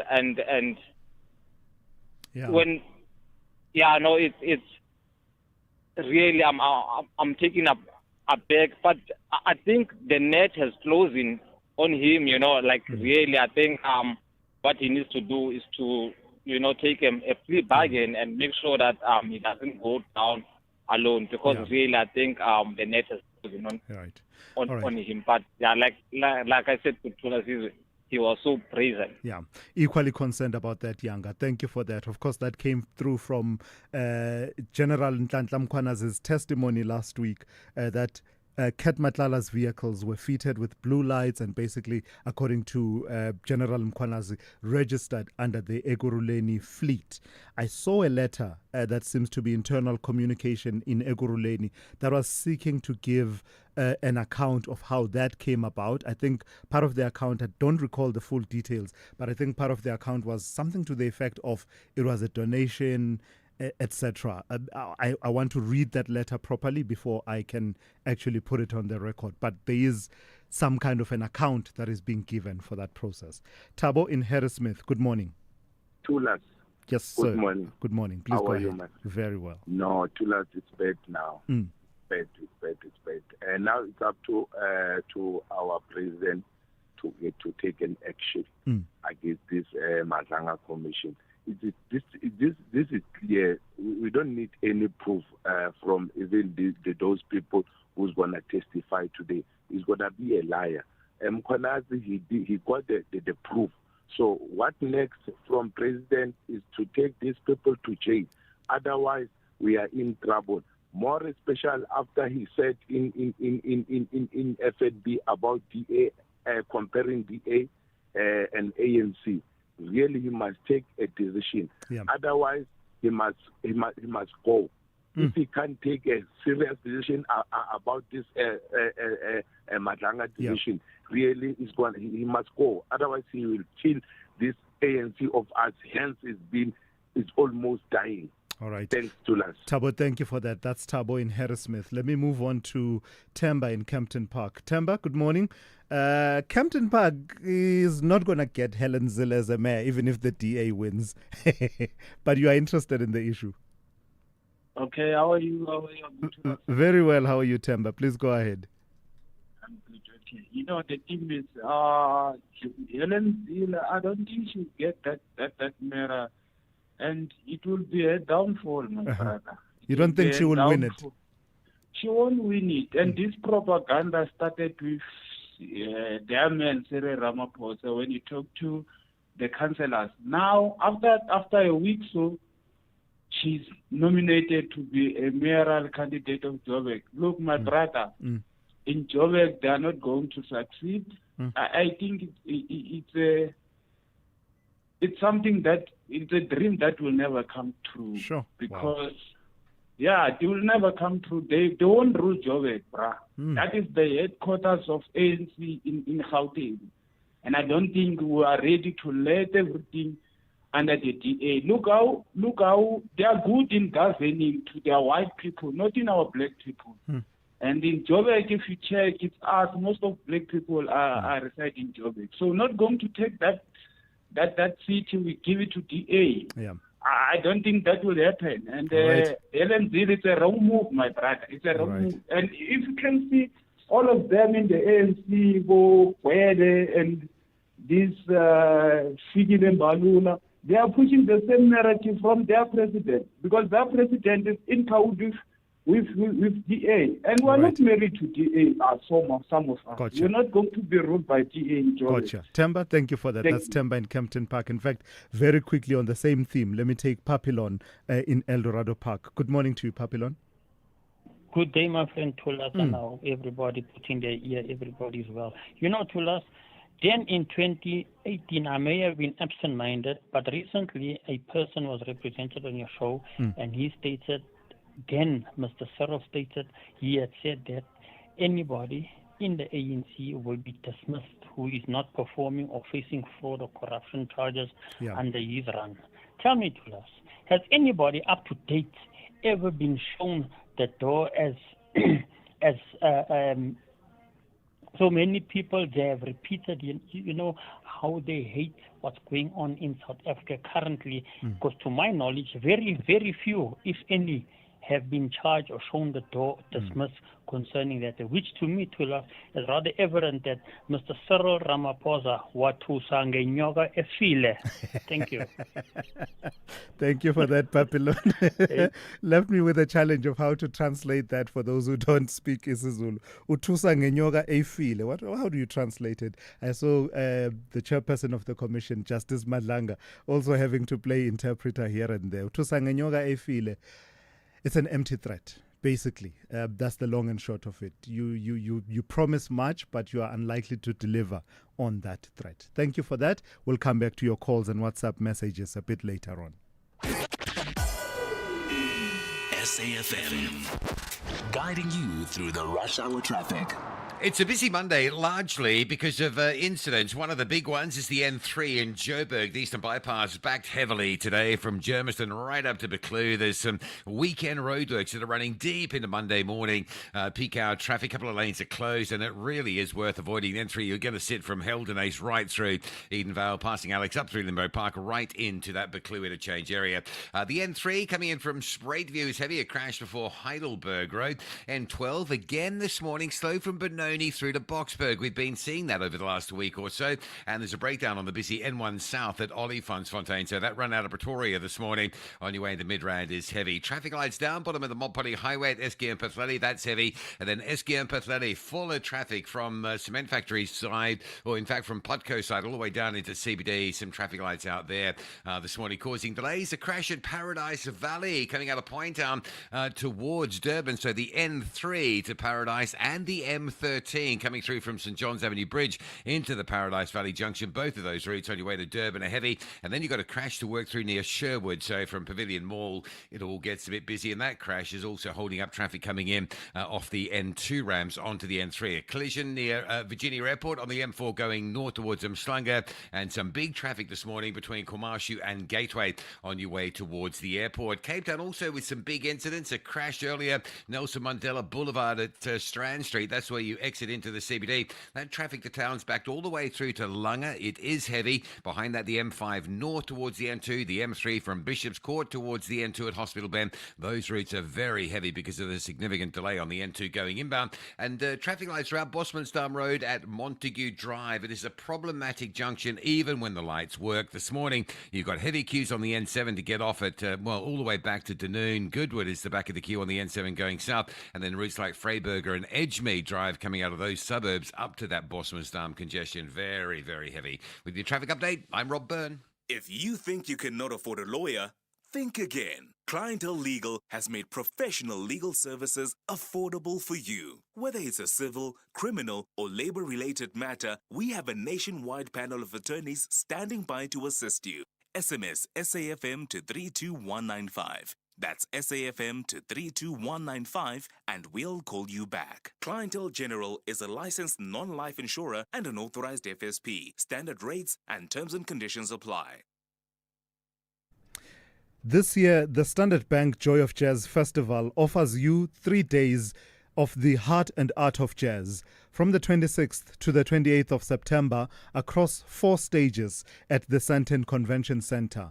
Esperanza Spalding, The Baylor Project, Jasmia Horn, Alun Wade, Steve Beddy, Michelle Ndegeye Cello, Steve Dyer, featuring Amazwi Choir, Gabi Mutuba, the Fishermen Orchestra, and over 50 world-class acts will be expecting you and yours. Take me there. Buy your tickets, +1 at Ticketmaster now. Call Thulasizwe now, 086 000 2032. All right, let me take some of your reaction to some of the conversations we've been having. Helen Zille and the nomination, selection as the DA mayoral candidate has got a lot of people reflecting. Let me play 1 or 2 of those. Hi, Tulas. It's interesting that people are so sure and are guaranteeing that the DA won't make an impact in Joburg because it's an ANC stronghold. My question is, have we calculated how tired people are of the service delivery that the Joburg Metro is providing? Are we guaranteeing ourselves that the people that are really tired and exhausted and are overcharged with no services delivered are going to say, hey, the ANC still lives? Hey, people are ignorant out there. But hey, it is what it is, to us. Yeah, but also objectively, is it though? Is Joburg an ANC stronghold? Yes, the party still garnered more votes than others, but is it a stronghold? Especially the trend starting from about 2016. Remember the three metros story of 2016, and by the time you get to 2021, the picture is different. That's why we've had the kind of governance that we've had recently. Objectively speaking, is it an ANC stronghold?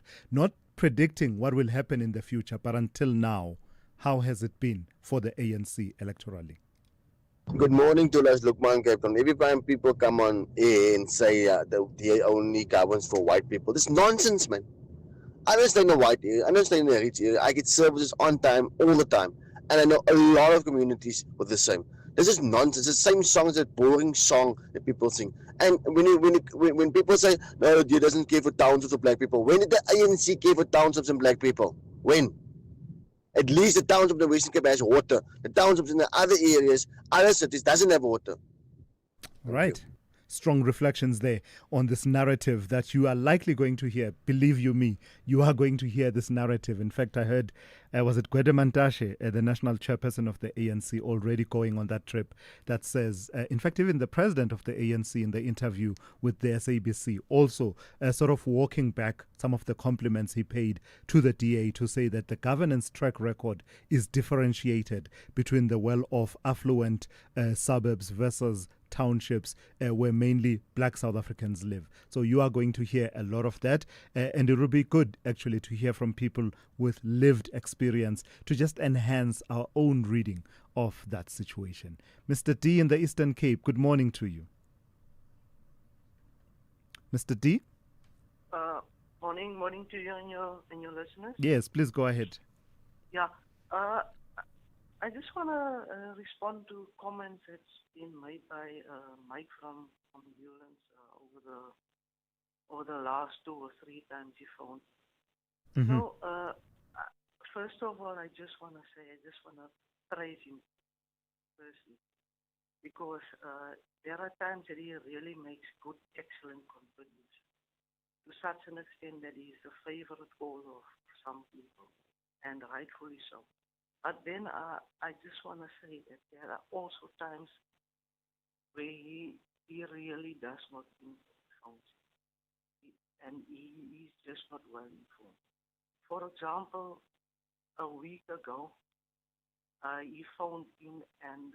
Mr. D, my apologies. Do you mind staying on the line or I call you back because I've hit at 8 a.m. for the news, but I want to hear the point you are making so that we are fair to you, but also fair to Mike in Newlands as well. I want to take in the full point that you are making. We'll come back to that call with Mr. D. Let me go to N. Musa with the latest news. Outsurance will go out of their way to try and save you money on your car insurance. If they can't, ask for 500 Rand. Makoti Down Products is a proudly South African family business. Hey.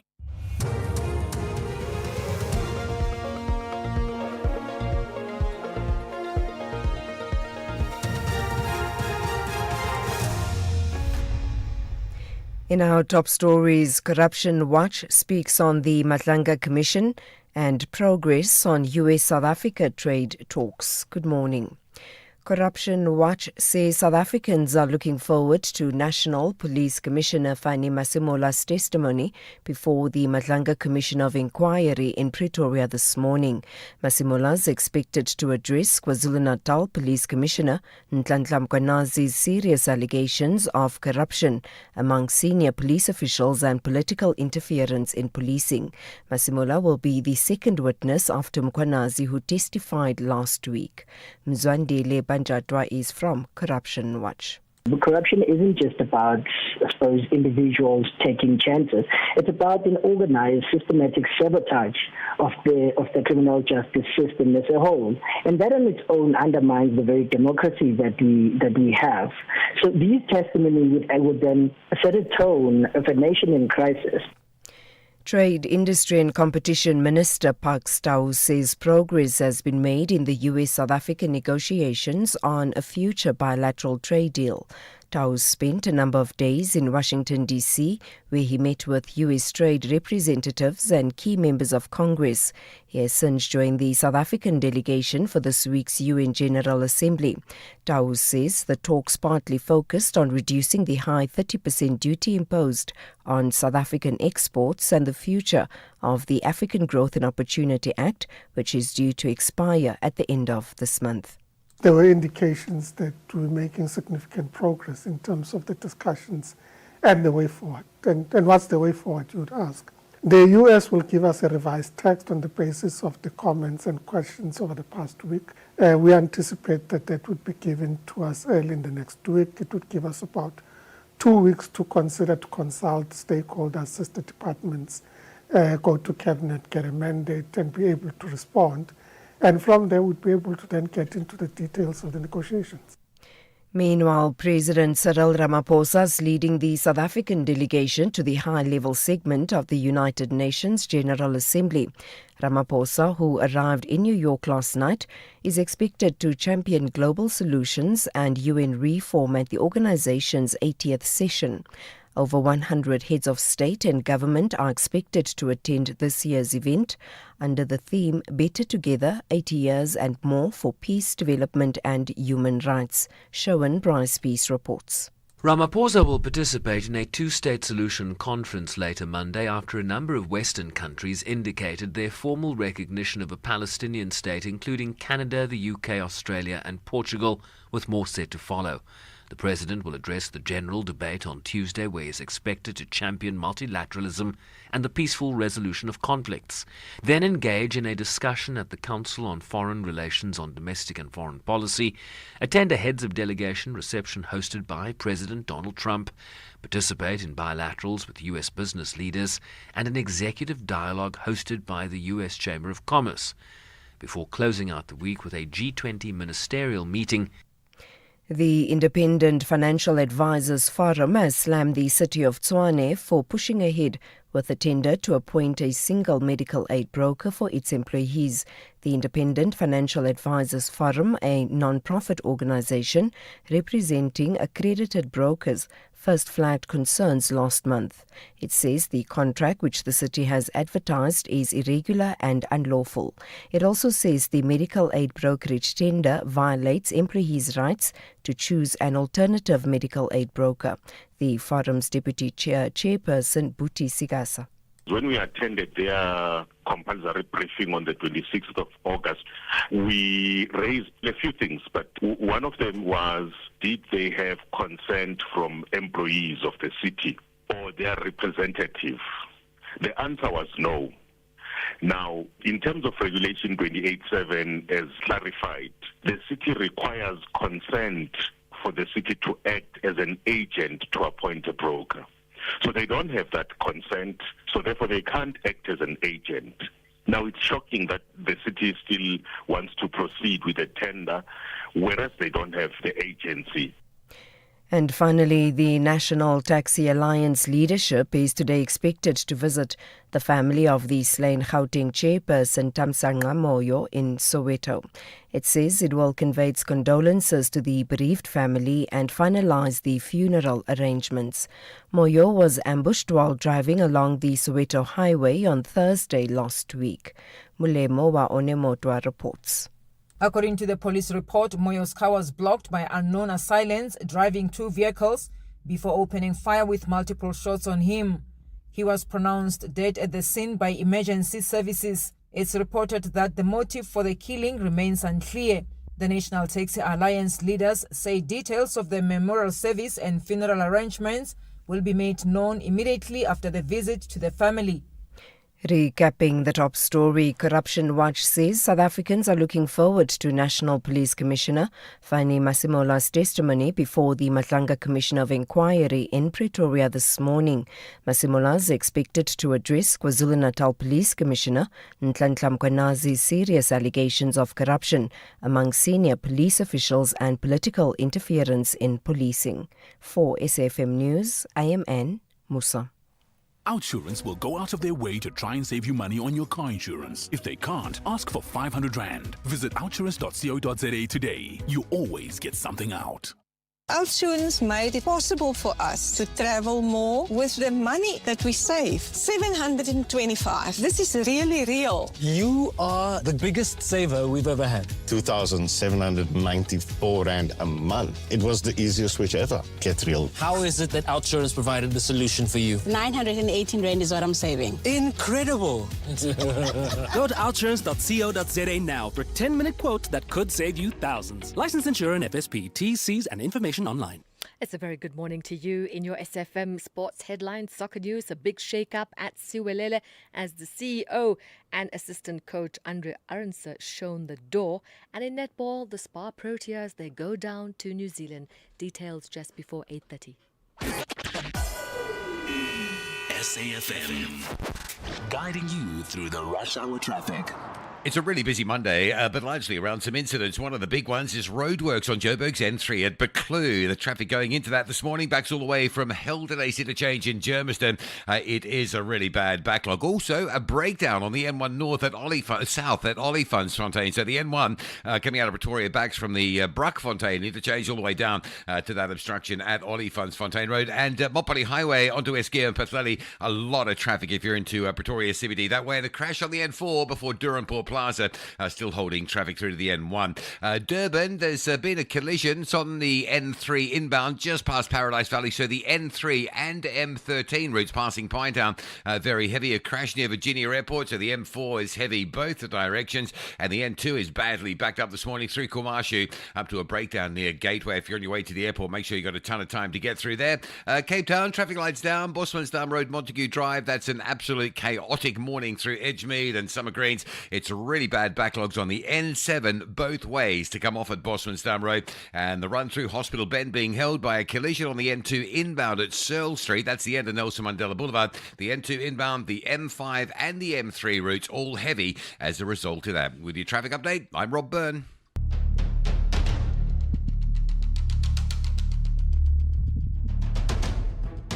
The Morning Brief with Thulasizwe Simelane. Weekdays, Monday to Friday, 6 to 9 a.m.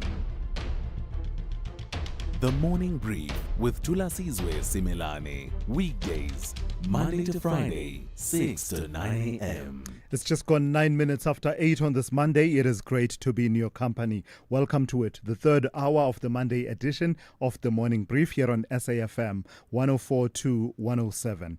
Let me just reflect on one or two of the messages that you've been sending on the number 0614 104 107. Simply because, you know, there are people who would rather just put it all in writing and they express themselves better. But we do want you to be a part of the conversation. This person, Patrick, says, regarding spam calls, I simply never answer unknown numbers. Landlines are invariably spam. Cell numbers can send an SMS if, for example, it's someone you know but using a borrowed phone. Ignore unknown numbers, says Patrick. I get that, Patrick, and I can see why it works. But the nuisance factor of it all, right? It feels like it almost feels like we should be protected a bit more in terms of regulation. We shouldn't have to resort to measures such as not answering our phones and the likes. You know, one day there will be someone that really needs to get a hold of you. There's something that dictates that that person needs to get a hold of you, but you see a number that you don't recognize and you just don't answer. There are states in the United States, and I think I've made this point before, where the company can be fined. I remember hearing about an instance where you can collect and write down and note all those instances when you got those unsolicited calls, and then after a period of time, after they've accumulated, you can actually go and claim, and those companies will be fined, the companies behind all of that. It is possible to regulate some of these activities. And then someone else, Yazonda in Soweto, says, all previous Joburg mayors failed us dismally. I believe and hope racist Helen Ziller will do far better than Idada. Okay, I take that that's a reference to Dada Morero, the current mayor of the city of Joburg. And someone else here says, one of your callers mentioned the issue of big qualifications. I think you should invite Free State Cocta MEC to explain these doctorates in Mwate municipalities. Are they related to local government, or worse, they are hampering the delivery of services, hence the mess in that municipality? So someone here raising issues about qualifications that people obtain up to the level of doctorate. Do they extend and translate to better service delivery by those officials who obtain those kind of qualifications? That's an interesting one, isn't it? I watched the hearings of the local government portfolio committee in the Free State, I believe it was, recently, where I can't remember which municipal. If you do, please do call in or send a message, remind me. If you watched the hearing that I'm talking about, please do remind me what it is, where people were asked, okay, you had a budget of this much, and so much goes to salaries you've paid yourselves. It was Zwelim Kiza, the chairperson, who was asking the question. So what do you do? What is your job? And the drama and the dancing around the question that happened around what it is that these officials do on a day-to-day basis was, in a way, made for a good chuckle, but it just underscored the seriousness of the situation that we are dealing with. Call me, 086 000 2032. Your WhatsApp voice notes, I'll take those on 0614 104 107. Let's get into it then, the third hour of the Morning Brief. If you think you cannot afford a lawyer, think again. Clientele Legal has made professional legal services affordable for you. Whether it's a civil, criminal, or labor-related matter, we have a nationwide panel of attorneys standing by to assist you. SMS SAFM to 32195. That's SAFM to 32195, and we'll call you back. Clientele General is a licensed non-life insurer and an authorized FSP. Standard rates and terms and conditions apply. This year, the Standard Bank Joy of Jazz Festival presents 3 unforgettable days deep in the art and heart of jazz. From the 26th, 27th, and 28th of September, Umu Sankare, Ababemu, Jasmia Horn, Silent Law and the Noisemakers, Najbonk Trio, Michelle Ndingio Jello, Willem Sini, Gabby Mutuba, and over 50 world-class acts will be ready to welcome you and yours to 4 magnificent stages of the Sandton Convention Center. Take me there. Buy your tickets at Ticketmaster now.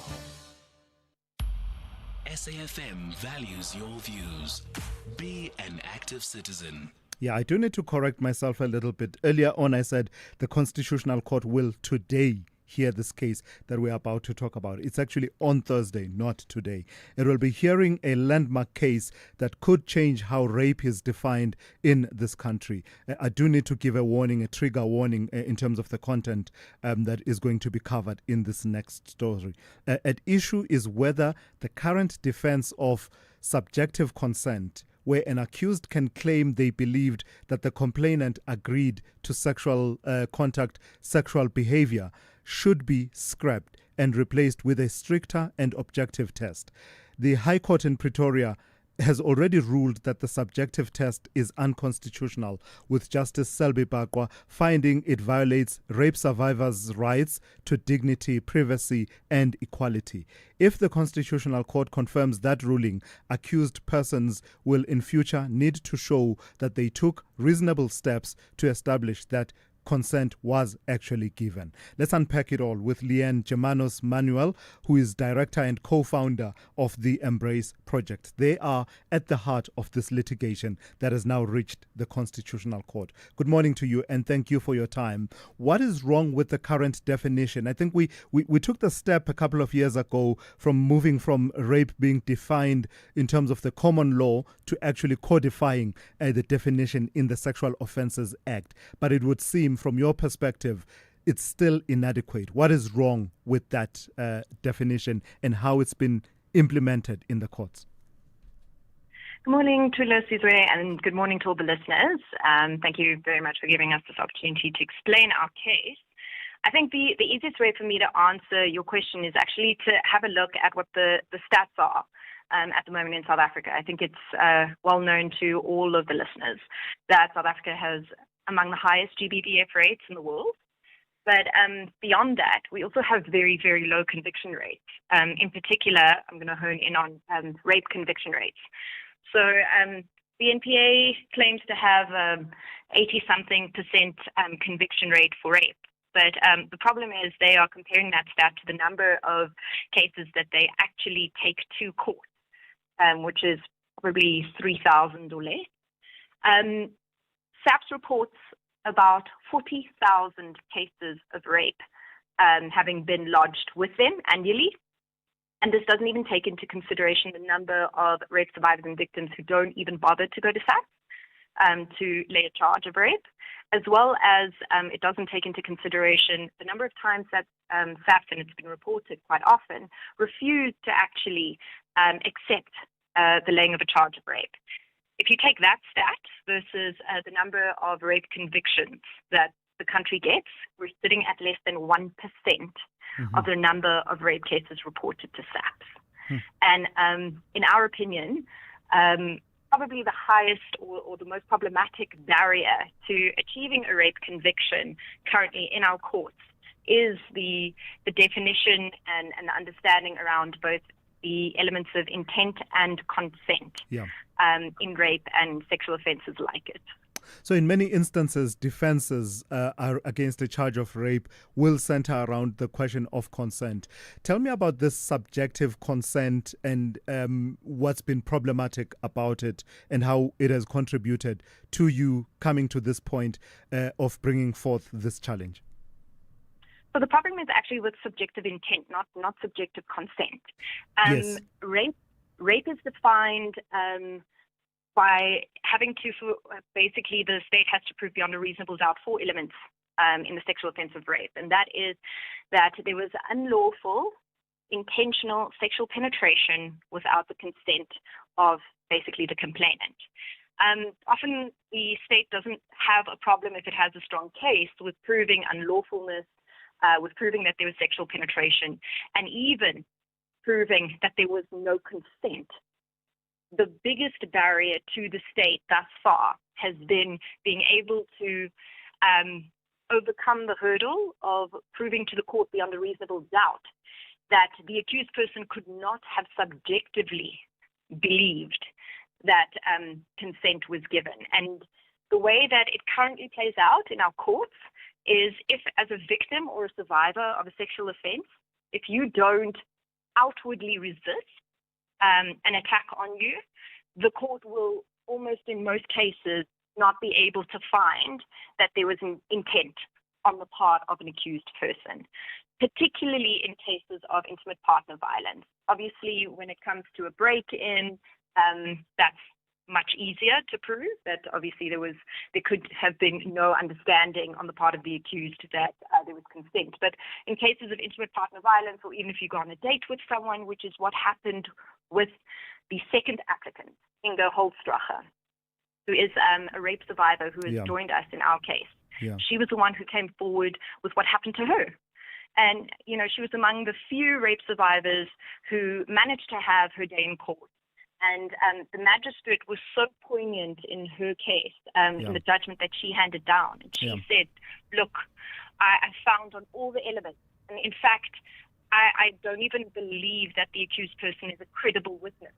But the state has not proved beyond a reasonable doubt that he knew that the rape survivor was actually objecting. Lastly, Leanne, and very briefly for me, do you believe the suggested remedy that says we should have an objective test that says the accused person will need to show that they, quote unquote, took reasonable steps to establish that consent was actually given, would that cure the defects that you've identified?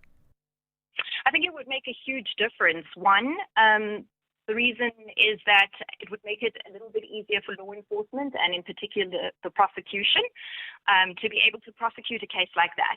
Two, it puts an onus finally on an accused person not to sit back and say, actually, I'm in a better position without having to check whether or not consent is given. Because as long as nothing is said, as long as I say nothing, there will always be a reasonable doubt, and that will get me off the hook. And the third thing is that we will finally in this country start having a discussion on what it means to give sexual consent, which will be, I think, a key turning point. All right, I've got to leave it there. Thank you for your time. Leanne Germanos-Manuel, who is director and co-founder of the Embrace Project. That case coming through the Constitutional Court on Thursday this week.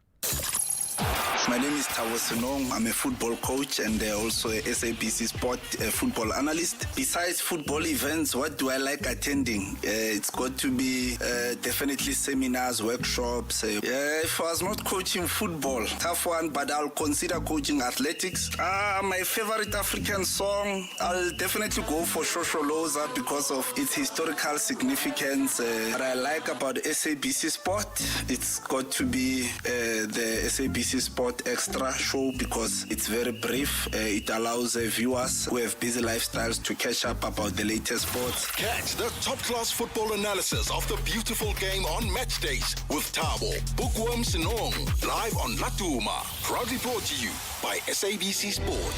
For the love of the game.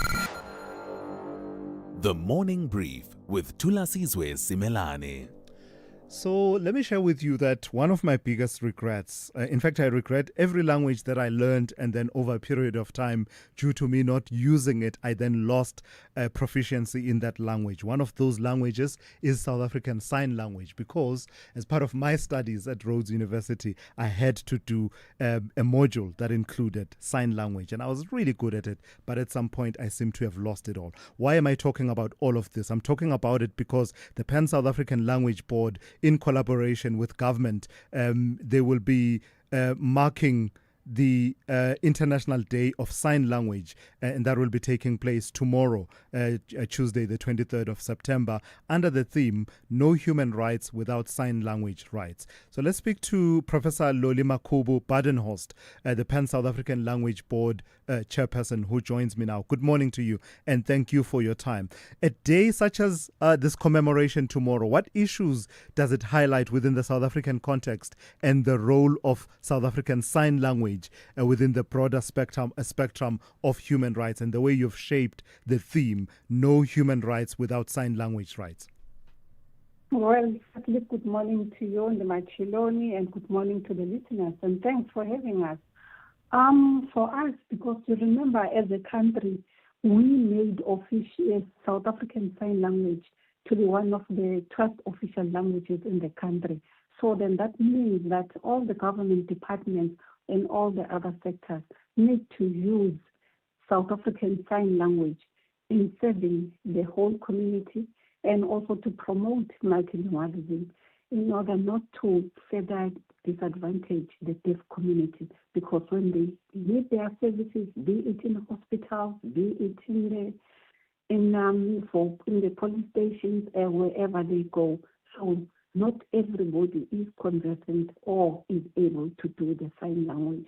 And just to indicate that it is the International Day of Sign Languages. Remember, sign language is not universal. Yes. Each and every country has its own sign language. In South Africa, we have SAFA. The acronym is SAFA, and it is for sign language. So it is the sign languages, meaning internationally, all the sign languages, we are celebrating that day. Yeah. And as a country, we are pleased in that regard.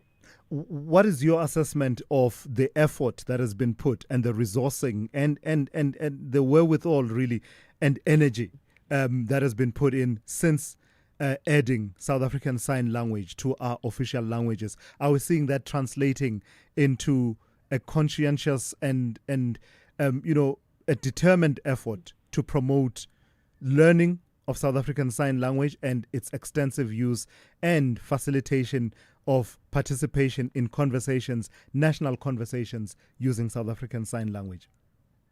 Absolutely. As I indicated, that because it was made one of the 12 official languages in 2023, the government departments, the deputy minister, as we have the event tomorrow, and where she'll be working with the Pan South African Language Board, we are assisting all the government departments to develop plans, to come up with the plans and allocate the budgets accordingly in order to make sure that they use South African Sign Language in all other sectors, so that when a deaf person is approaching them for any service required, they should be able to assist them. So there is the initiatives that are taken in that regard. And over and above that, the schools, we have taken so much strides in that regard. However, at university level, it is going slow. However, we are getting there, because the DHET, the Department of Higher Education and Training, did ring-fence about 70.2 million, and then each public university did receive up to a maximum of 2.5 million to develop the language plan. And in those language plans, they include the issues of South African Sign Language. And over and above that, each university or each department, they have the disability unit, and their disability unit, they actually cater for that. So as a country, we are getting there, but it is a process and it is a journey. Prof, let me ask you a question that has to do with common misconceptions about South African Sign Language, right? Because a day like this gives us the opportunity to talk about this and perhaps spark interest in learning and developing our skills in South African Sign Language. There's a question here from one of our listeners. They describe it as a stupid question. I don't think it's a stupid question at all. It's a worthwhile question. And this person says, is sign language only in English?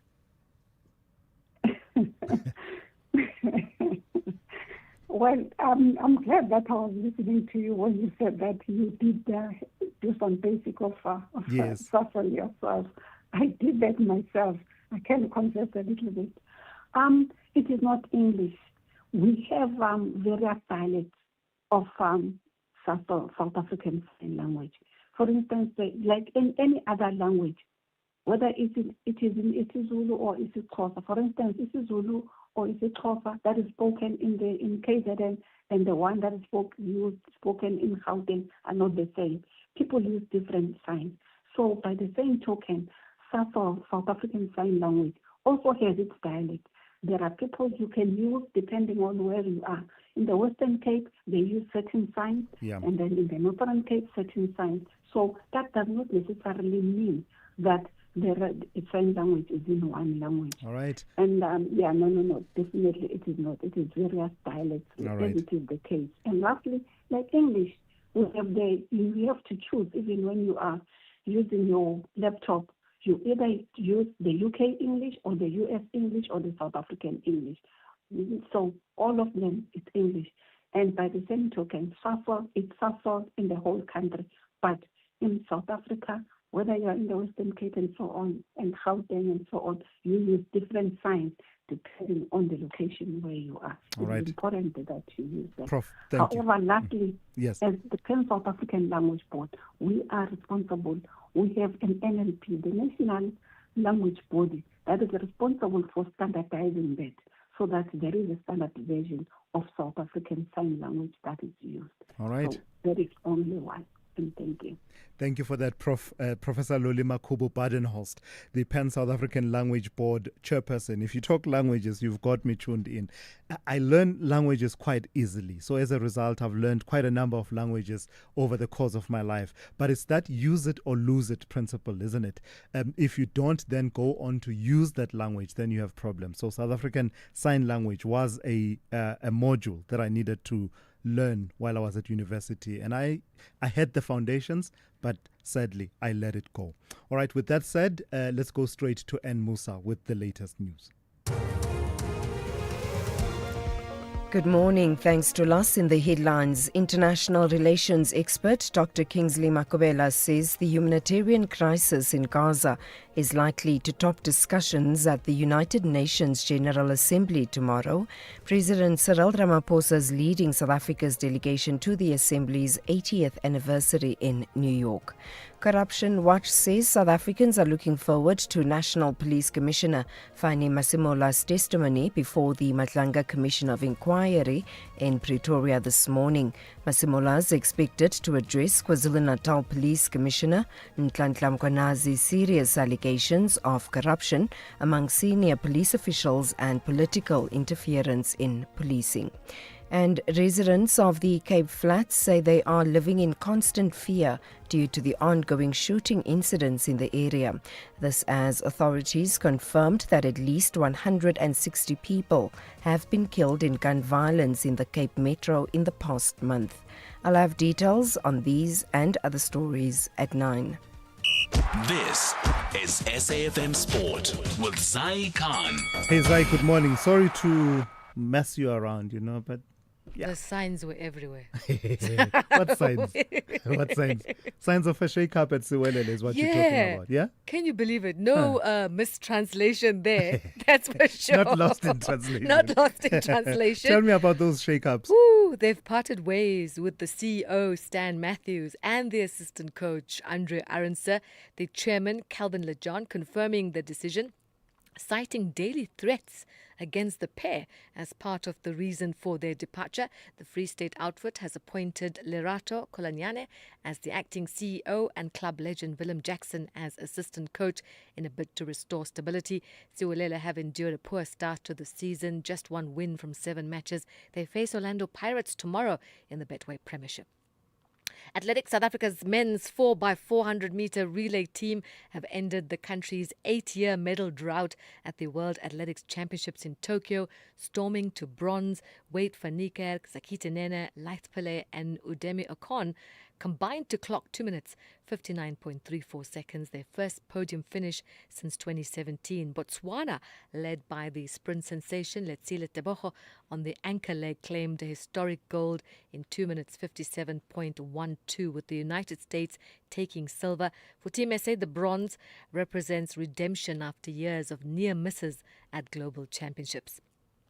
Netball New Zealand, they've beaten the Spark Proteas 77-51 in the first of 3 international netball tests in Auckland, extending their dominance to 37 wins from 39 meetings. Coach Jenny van Dijk admitting the early collapse proving costly. Definitely very disappointed with our performance tonight. I think, the damage was done after that first quarter. The speed and the precision and the momentum, I think is something that you don't know what you don't know. Not the start we wanted. Didn't feel too bad about the final 3 quarters, at least. Much better performance on the attack, but we've got to work out for us. And Netball South Africa calling on the nation to rally behind the Spa Baby Proteas at the World Youth Cup in Gibraltar. Acting President Mami Diale made the appeal after the Baby Proteas opened their campaign with the 102-27 win over Barbados. I'm sorry, Zaimara, Baby Proteas, man. This baby box, baby this, baby, that's not... I don't know, man. You know, it's supposed to strike fear in the heart of the people. And you're calling them baby this, baby that. It's too infantile. I'll never get used to it.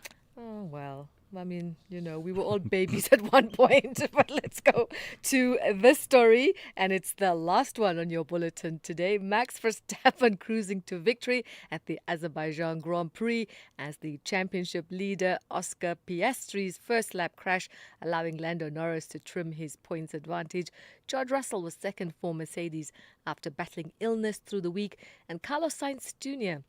was third for Williams, their first podium finish in 4 years. Here's Sainz. As long as the luck is there when we're fighting for a podium and we don't do mistakes when we're fighting for big things, I was going to be okay. And today is a perfect example. No? We had no issues. I could show the pace that I've had all year and we stick it on the podium. And I'm very proud because it would have been very easy after the bad run of races to take a cautious approach. In the end, if you keep believing in yourself, in your team, when the time comes and you put it together. Well, we'll be cruising out of the circuit for now. John Gericke has got your update next on SAFM around 12:30. I'm Sai Khan. SAFM. Guiding you through the rush hour traffic. We are still dealing with some major delays around the country. Number one, the N3 in Joburg from Germiston all the way through to Buccleuch. Roadworks that were in on the weekend have hung over until this morning. Some lane closures on that N3 North going into Buccleuch. The traffic currently back as far as Van Buren Road. Before you get there, there's also a delay coming out of Spruitview on the N3 up to a crash at Heidelberg Road. Also the N1 coming out of Pretoria, very heavy this morning through Brockfontein all the way down to Olifantsfontein. Monday volumes plus a broken down vehicle at the Olifantsfontein exit. Durban's also been fairly busy today. Crash at Paradise Valley earlier means the M13 coming out of Pinetown stays really busy through sort of St John's Avenue area down towards the N3. The M7 separately has been jam-packed into Pinetown. There's some big traffic from about the N3 moving up over St John's Avenue Bridge as well. Collision near Virginia Airport. In fact, it's near the Broadway Durban North exit, so between Blue Lagoon and Virginia Airport it's heavy. And we've got to the bottom of the hold-up on the N2 North, the Gateway. It's new lane configurations in the construction, so very confusing. The run into Gateway on the N2 back as far as Queen Nutty Drive. And then Cape Town heavy through Hospital Bend this morning. An earlier crash on the N2 inbound at Strand Street as you get into the CBD. Still causing delays on that N2, on the M5 and on the M3 approaches. And no traffic lights. Bosman's Dam at Montague Drive. Behind that, the N7 is heavily backed up both directions. With your traffic update, I'm Rob Byrne. The Business Update on SAFM. Good morning to you once again in Dowling. Let's start with COSATU. Tell me about these policies that they are advocating for, that they say will prioritize locals amid this growing unemployment crisis. Mm-hmm. Of course, under pressure to tackle unemployment and prioritize local workers, COSATU has committed to collaborating with government departments and law enforcement to ensure companies comply with labor regulations. Now, the move comes amid rising calls from opposition parties such as Action SA, as well as activist groups like Operation Tutula to give South Africans preference in hiring and economic initiatives, particularly in sectors where they say undocumented migrants are employed. Now, COSATU emphasized the urgency of addressing South Africa's unemployment crisis, with leaders also highlighting the importance of preventing employers from exploiting gaps in enforcement to underpay or bypass local workers, while calling for campaigns against human trafficking. Now, this move follows COSATU's recent 4-day Central Committee meeting where delegates debated issues including corruption, collective bargaining, worker unity, and the health of the tripartite alliance between the ANC, SACP, COSATU, and SANCO. Now, COSATU also pledged to strengthen collaboration between unions, the state, and enforcement agencies to protect workers' rights. You know, Ndauling, okay, I was about to brag about something that you actually reminded me of. 91, what they were before they were 91. But I then remembered that I can't take credit for that. Anyway, let's move on swiftly then. Investec, tell me about their warnings about a decline in earnings. So the firm expects first half results to be roughly on par with last year or come in slightly weaker. Return on equity is expected to settle around 13 to 14%, consistent with the bank's medium-term target of 13 to 17%. Now, the group has pointed to tough operating conditions, but it is more positive about its top line, saying revenue growth was driven by higher client activity, increased average lending, and net flows into both discretionary and annuity funds. These positives were partially offset by lower interest rates and softer returns from the bank's investment holdings. Now, net interest income benefited from growth in lending volumes and the group's funding strategy in Southern Africa, though gains were limited by those falling interest rates. Now, Investec highlighted that its strong capital position has allowed it to continue backing clients while investing in growth initiatives. Progress on strategic goals remained steady, with the bank focusing on scaling operations, boosting client offerings, and leveraging existing franchises. As part of capital management, the group has repurchased about 1.1 billion rands of the 2.5 billion rand buyback program launched in May. The bank affirmed its aim to push returns toward the higher end of its target range by the 2030 financial year. So what's likely to move the markets today? What are we watching? Yeah, so not much news when it comes to company news, but local traders will be waking up to an update from cement maker PPC. We should expect markets here at home to open mixed and just following those international peers. Meanwhile, in currency markets, the rand remains stable at 17.35 to the greenback. And then over in commodities, oil is trading higher, with traders digesting the prospect of more oil supply and concerns about the effect of trade tariffs on global fuel demand. With that, Brent is sitting above $66 per barrel. And then back to equities, and Wall Street futures are in the red, with focus there shifting to the PCE print. Now, that print only out on Friday, so we're likely to see those markets moving sideways this week.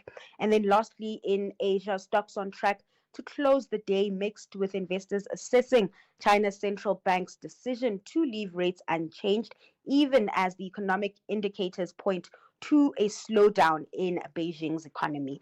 Right, Ndauling, thank you for today. Ndauling Lechela has kept you updated on business, economics, and the markets over the course of the morning brief today. If you think you cannot afford a lawyer, think again. Clientele Legal has made professional legal services affordable for you. Whether it's a civil, criminal, or labor-related matter, we have a nationwide panel of attorneys standing by to assist you. SMS SAFM to 32195. That's SAFM to 32195 and we'll call you back. Clientele General is a licensed non-life insurer and an authorized FSP. Standard rates and terms and conditions apply. Embark on your journey to success with the Durban University of Technology. Applications for 2026 first-year students are now open across our 6 faculties. Closing dates vary, so don't wait. Check detailed entry requirements on dut.ac.za. Apply today through the Central Applications Office at cao.ac.za. DUT and Vision 2030, creative, distinctive, impactful. The Buccaneers are chasing for nothing but victory as Godini. But Southern African neighbors, the Stars, believe they will shine away from home. This is the first preliminary round of the CAF Champions League. Catch the second leg match between Orlando Pirates and Diodi FC on Saturday 27 September at 2:30 p.m. Live on SABC 1 and SABC Plus. Proudly brought to you by SABC Sport. For the love of the game. James, congrats on the babies. Yeah, thanks. It's a wild ride. You're a new dad, 2 babies, 0 sleep, and 1 car that apparently couldn't cope. Yeah, The hatchback was my baby, but it just didn't have enough space for my 2 new babies. And are you happy with the price when you sold to We Buy Cars? Very. We've even got some extra cash to splurge on one of those fancy prams that you basically need a license for. Good luck, James. We Buy Cars. Geared for family, geared for you. Call Thulasizwe now. 086 000 2032. Let me read 2 quick messages for you before I go back to that call. Remember, we took a call from Mr. D earlier on who wanted to talk about Mike in Newlands and express his views on that. I'll go to Mr. D in a moment, but let me read 1 or 2 of the messages. This person says, I'm a resident of inner city Jozi, and I vociferously welcome the Iron Lady, Helen Zille, to the mayoralty candidacy with open arms. Come, ma'am, please come. I will undoubtedly and proudly vote for you, says this person. I am sick and tired of this rampant lawlessness, streets stinking with filth, and this city being a cesspool of all forms of crime. I beg you, Helen Zille, do come in haste, says that person, placing it so dramatically.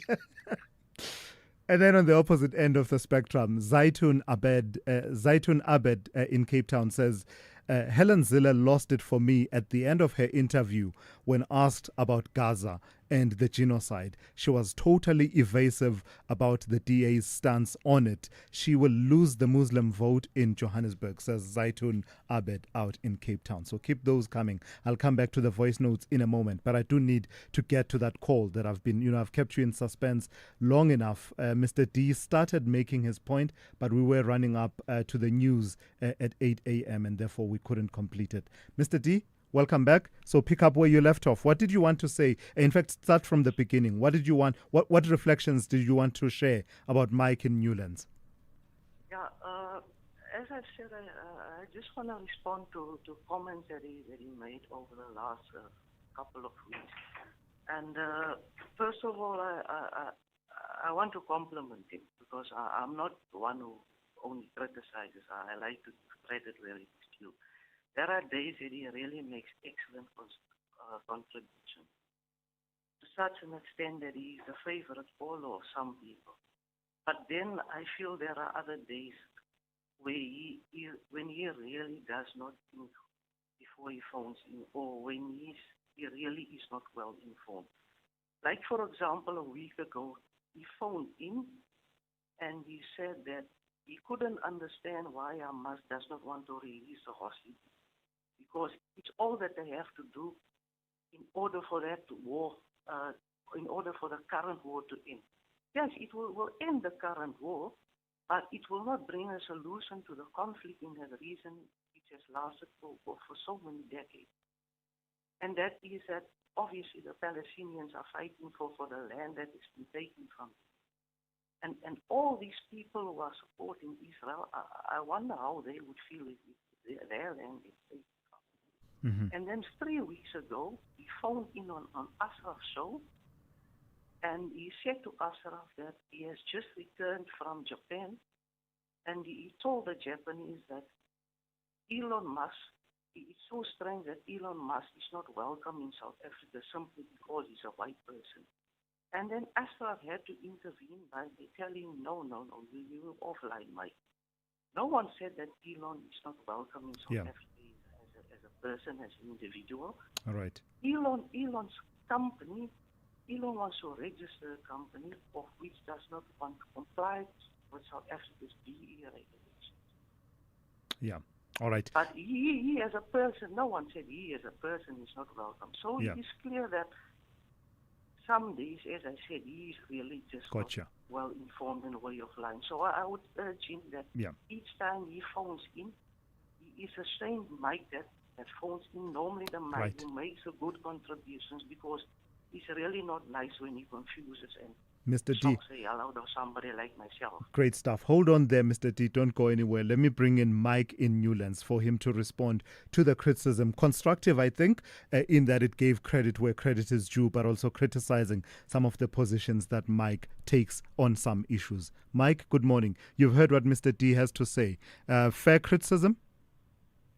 Well, yes and no. Thulas, first of all, thank you very much. And Mr. D, thanks very much for your kind words. And I'll take your criticism on board. I just will say in my defense, when you're talking on radio, you have to be respectful of time. And so you don't always manage to say everything you would like to say. Just on those two topics that you mentioned, yes, I do say that Israel has said that they will end the war when the hostages are released. And my point would simply be, let's release the hostages and then we can negotiate. Israel has made it clear, and nobody would expect anybody else to do anything different. Release the hostages first, then we can sit around the table. But you can't negotiate when your family or your citizens have been locked up in a room behind the negotiating table. And in terms of my trip to Japan, yes, well, look, no, I didn't say that Elon Musk was not welcome to come to South Africa. I said the fact that he is white, he has different problems to deal with, because if he was black, he would not have to put up 30% of his business, which is worth billions, to the government. So for him to do business here is not going to work, simply because the racism laws that we now apply, we've got 164 of them. We've got more race laws on our books than we did have under apartheid. And also, by the way, you'll probably know that you also have to employ people by race now.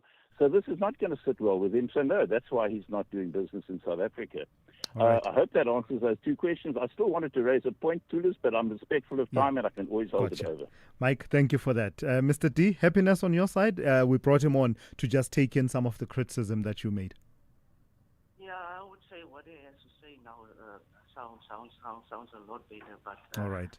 It would be nice if they give him a little bit more time, because the way he stated it when he phoned him a few weeks ago really did not sound nice. All right, Mr. D, thank you.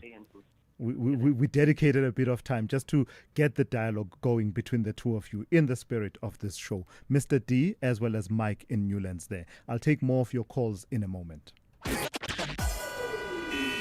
SAFM, guiding you through the rush hour traffic. It's been a very busy Monday for a lot of motorists, particularly around some incidents that have unfolded as we've got through the course of the morning. One that was been with us all day and still is the N3 routing north across the eastern bypass up to Buccleuch. So roadworks on the weekend, they've overrun well into Monday morning peak time, and the traffic driving up the N3 is heavy from Bedford View, so through Gillulis, past Edenvale, up to Alex, Limborough Park, and on your way to Buccleuch. It just is a real big backlog of traffic. Be worth avoiding that. The Mike 1 from Parktown through to Stanton is pretty slow, and the N1 out of Pretoria, the breakdown at Olifantsfontein this morning, so coming through from Brockfontein interchange for this time of Monday, this time of the month, is still pretty heavily backed up. Durban, we've got to the bottom of the N2 North delays going up towards Umhlanga. There's some new sort of layout in the roadworks here, and that's been causing a bit of confusion for motorists this morning. So between Kwamashu and Gateway, it is slow. It's a lot better than it was earlier, but it is a bit slow. M13 coming out of Pinetown to Paradise Valley, that remains fairly sluggish. Again, better than it was earlier after a crash, but just slower than you might be expecting. Cape Town, M2 inbound, slow passing Khayelitsha towards the R300. Traffic lights have been off this morning. Bosmansdam at Montague Drive. That's causing all sorts of chaos coming out Edgemead and Boortessuik. Bosmansdam, Vryburger, Edgemead Drive, all very heavy. And the N7 badly backed up both ways towards the Bosmansdam off-ramp. Local routes in that area also heavy as motorists seek alternatives. And a crash on Nelson Mandela Boulevard at Strand Street earlier this morning, still causing delays on multiple routes routing through that Hospital Bend area. With your traffic update, I'm Rob Byrne. If you think you cannot afford a lawyer, think again. Clientele Legal has made professional legal services affordable for you. Whether it's a civil, criminal, or labor-related matter, we have a nationwide panel of attorneys standing by to assist you. SMS SAFM to 32195. That's SAFM to 32195, and we'll call you back. Clientele General is a licensed non-life insurer and an authorized FSP. Standard rates and terms and conditions apply.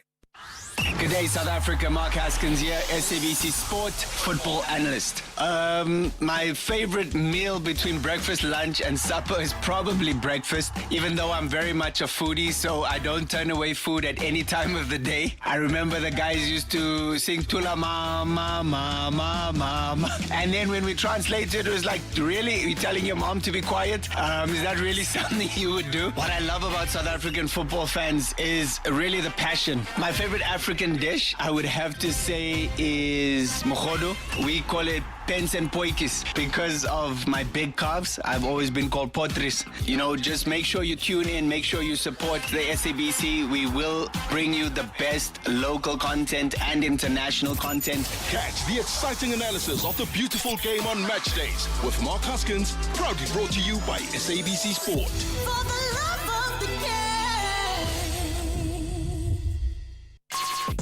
Call Thulasizwe now. 086 000 2032. Yeah, go late, manje. let's keep it moving. Let me rapidly take your calls. Let me go to Mike in the East End. Good morning. Hi, Mr. Thulasizwe. How are you, sir? Very well. Please go ahead, Mike. Good, sir. Yeah, I just want to contribute to today's discussion relating to the Malanga Commission. Yes. Yeah, like the way I see it, like President Ramaphosa, like he knows well why he put Senzo Ntuli to the position he's in. He was at the Senate. Yeah, because he was from water and sanitation to police minister. Like that raises a deep question. Like he knows well why he put him there, you see. Yeah. Why do you think he put him there? Yeah, because he knows well as to what they are busy doing there, you see. Because we had this guy, Zamazama Kingpin, who escaped in police custody. So you see all those things. When you connect the dots, you see that there's something behind happening, you see. Oh, I see. Got your mic. And also, and also, this guy, Panyaza Lisuf, he was saying, no, he wants to the police, the law enforcement to report on his office. So why is that now, you see? All right. I didn't hear that comment, but thank you for that, Mike in the East End. I didn't hear that comment from Panyaza Lesufi. I know that devolution of policing powers has been a debate that is particularly a pet project, if I can call it that, of the Western Cape. I don't know. I don't have reference to the comments that Mike is talking about as far as Panyaza Lesufi is concerned. Tabiso in Pulukwane, good morning. Good morning, Thulas. Yes, I would have wanted to reflect around the Helen Village, Joburg. But then I got provoked by Mike. Mike being Mike will always be able to raise. Which Mike? Newlands or Mike the one I just spoke to? Yes. Mike from Newlands will always raise some sweeping statements, knowing very well that, like he says, that is in the radio, so we don't have an ample of time. And then he says, Elon Musk, the issue of Elon Musk is him investing in this particular country and the 30% thereof. And that law doesn't say just because you are white. Any person wants to invest in this particular country, the law must be followed.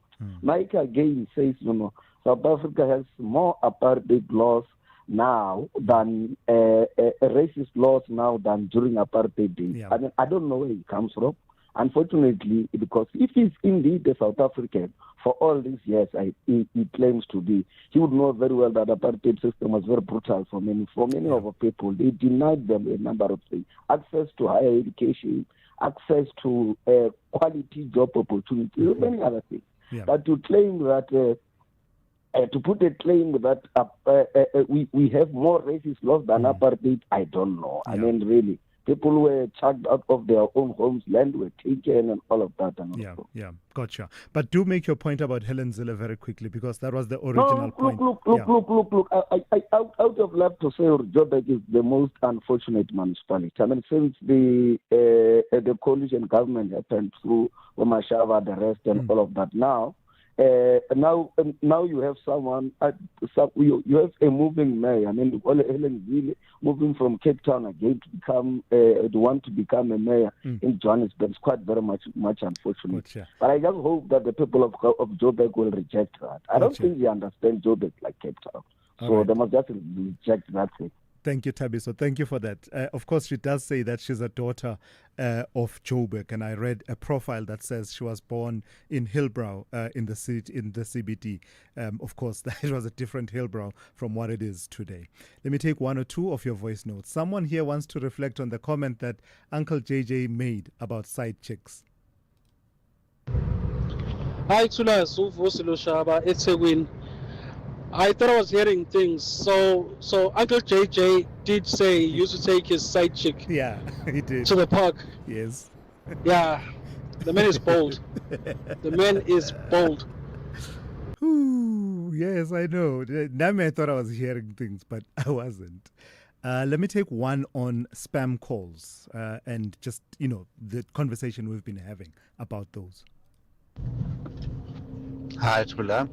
Just one thing you can do about the spam callers is keep a referee's whistle with you.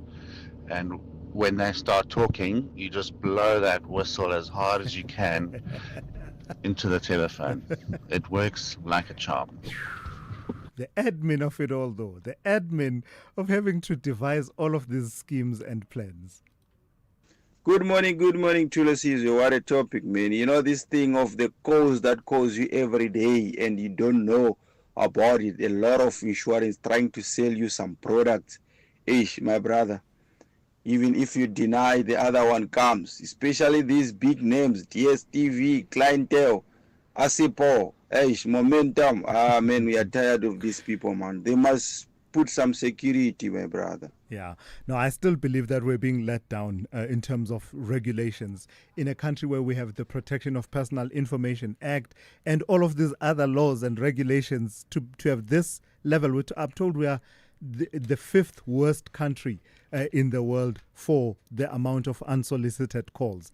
It's because there's no consequence, really. People can abuse your details and call you at awkward times whenever they feel like it. In fact, some of them have even come late in the evening. But we're completely out of time. Let's go straight to Ann Musa with the latest news, the talking point immediately after that. I'm Thulasizwe Simelane. You've been briefed.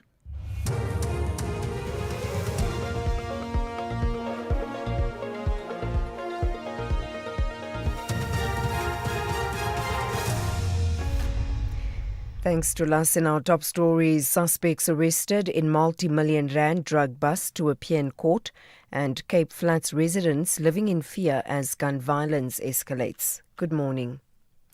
5 suspects arrested at a drug lab in Volksrust, Mpumalanga are expected to appear in a local magistrate's court today. On Friday, police made a major breakthrough when they shut down a crystal meth drug lab worth over 350 million rand.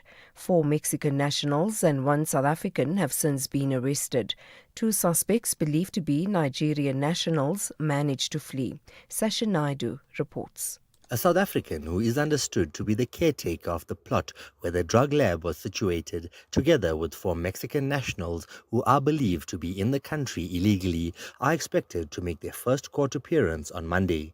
All 5 suspects were apprehended on Friday evening following an intelligence-driven operation by the police in Mpumalanga.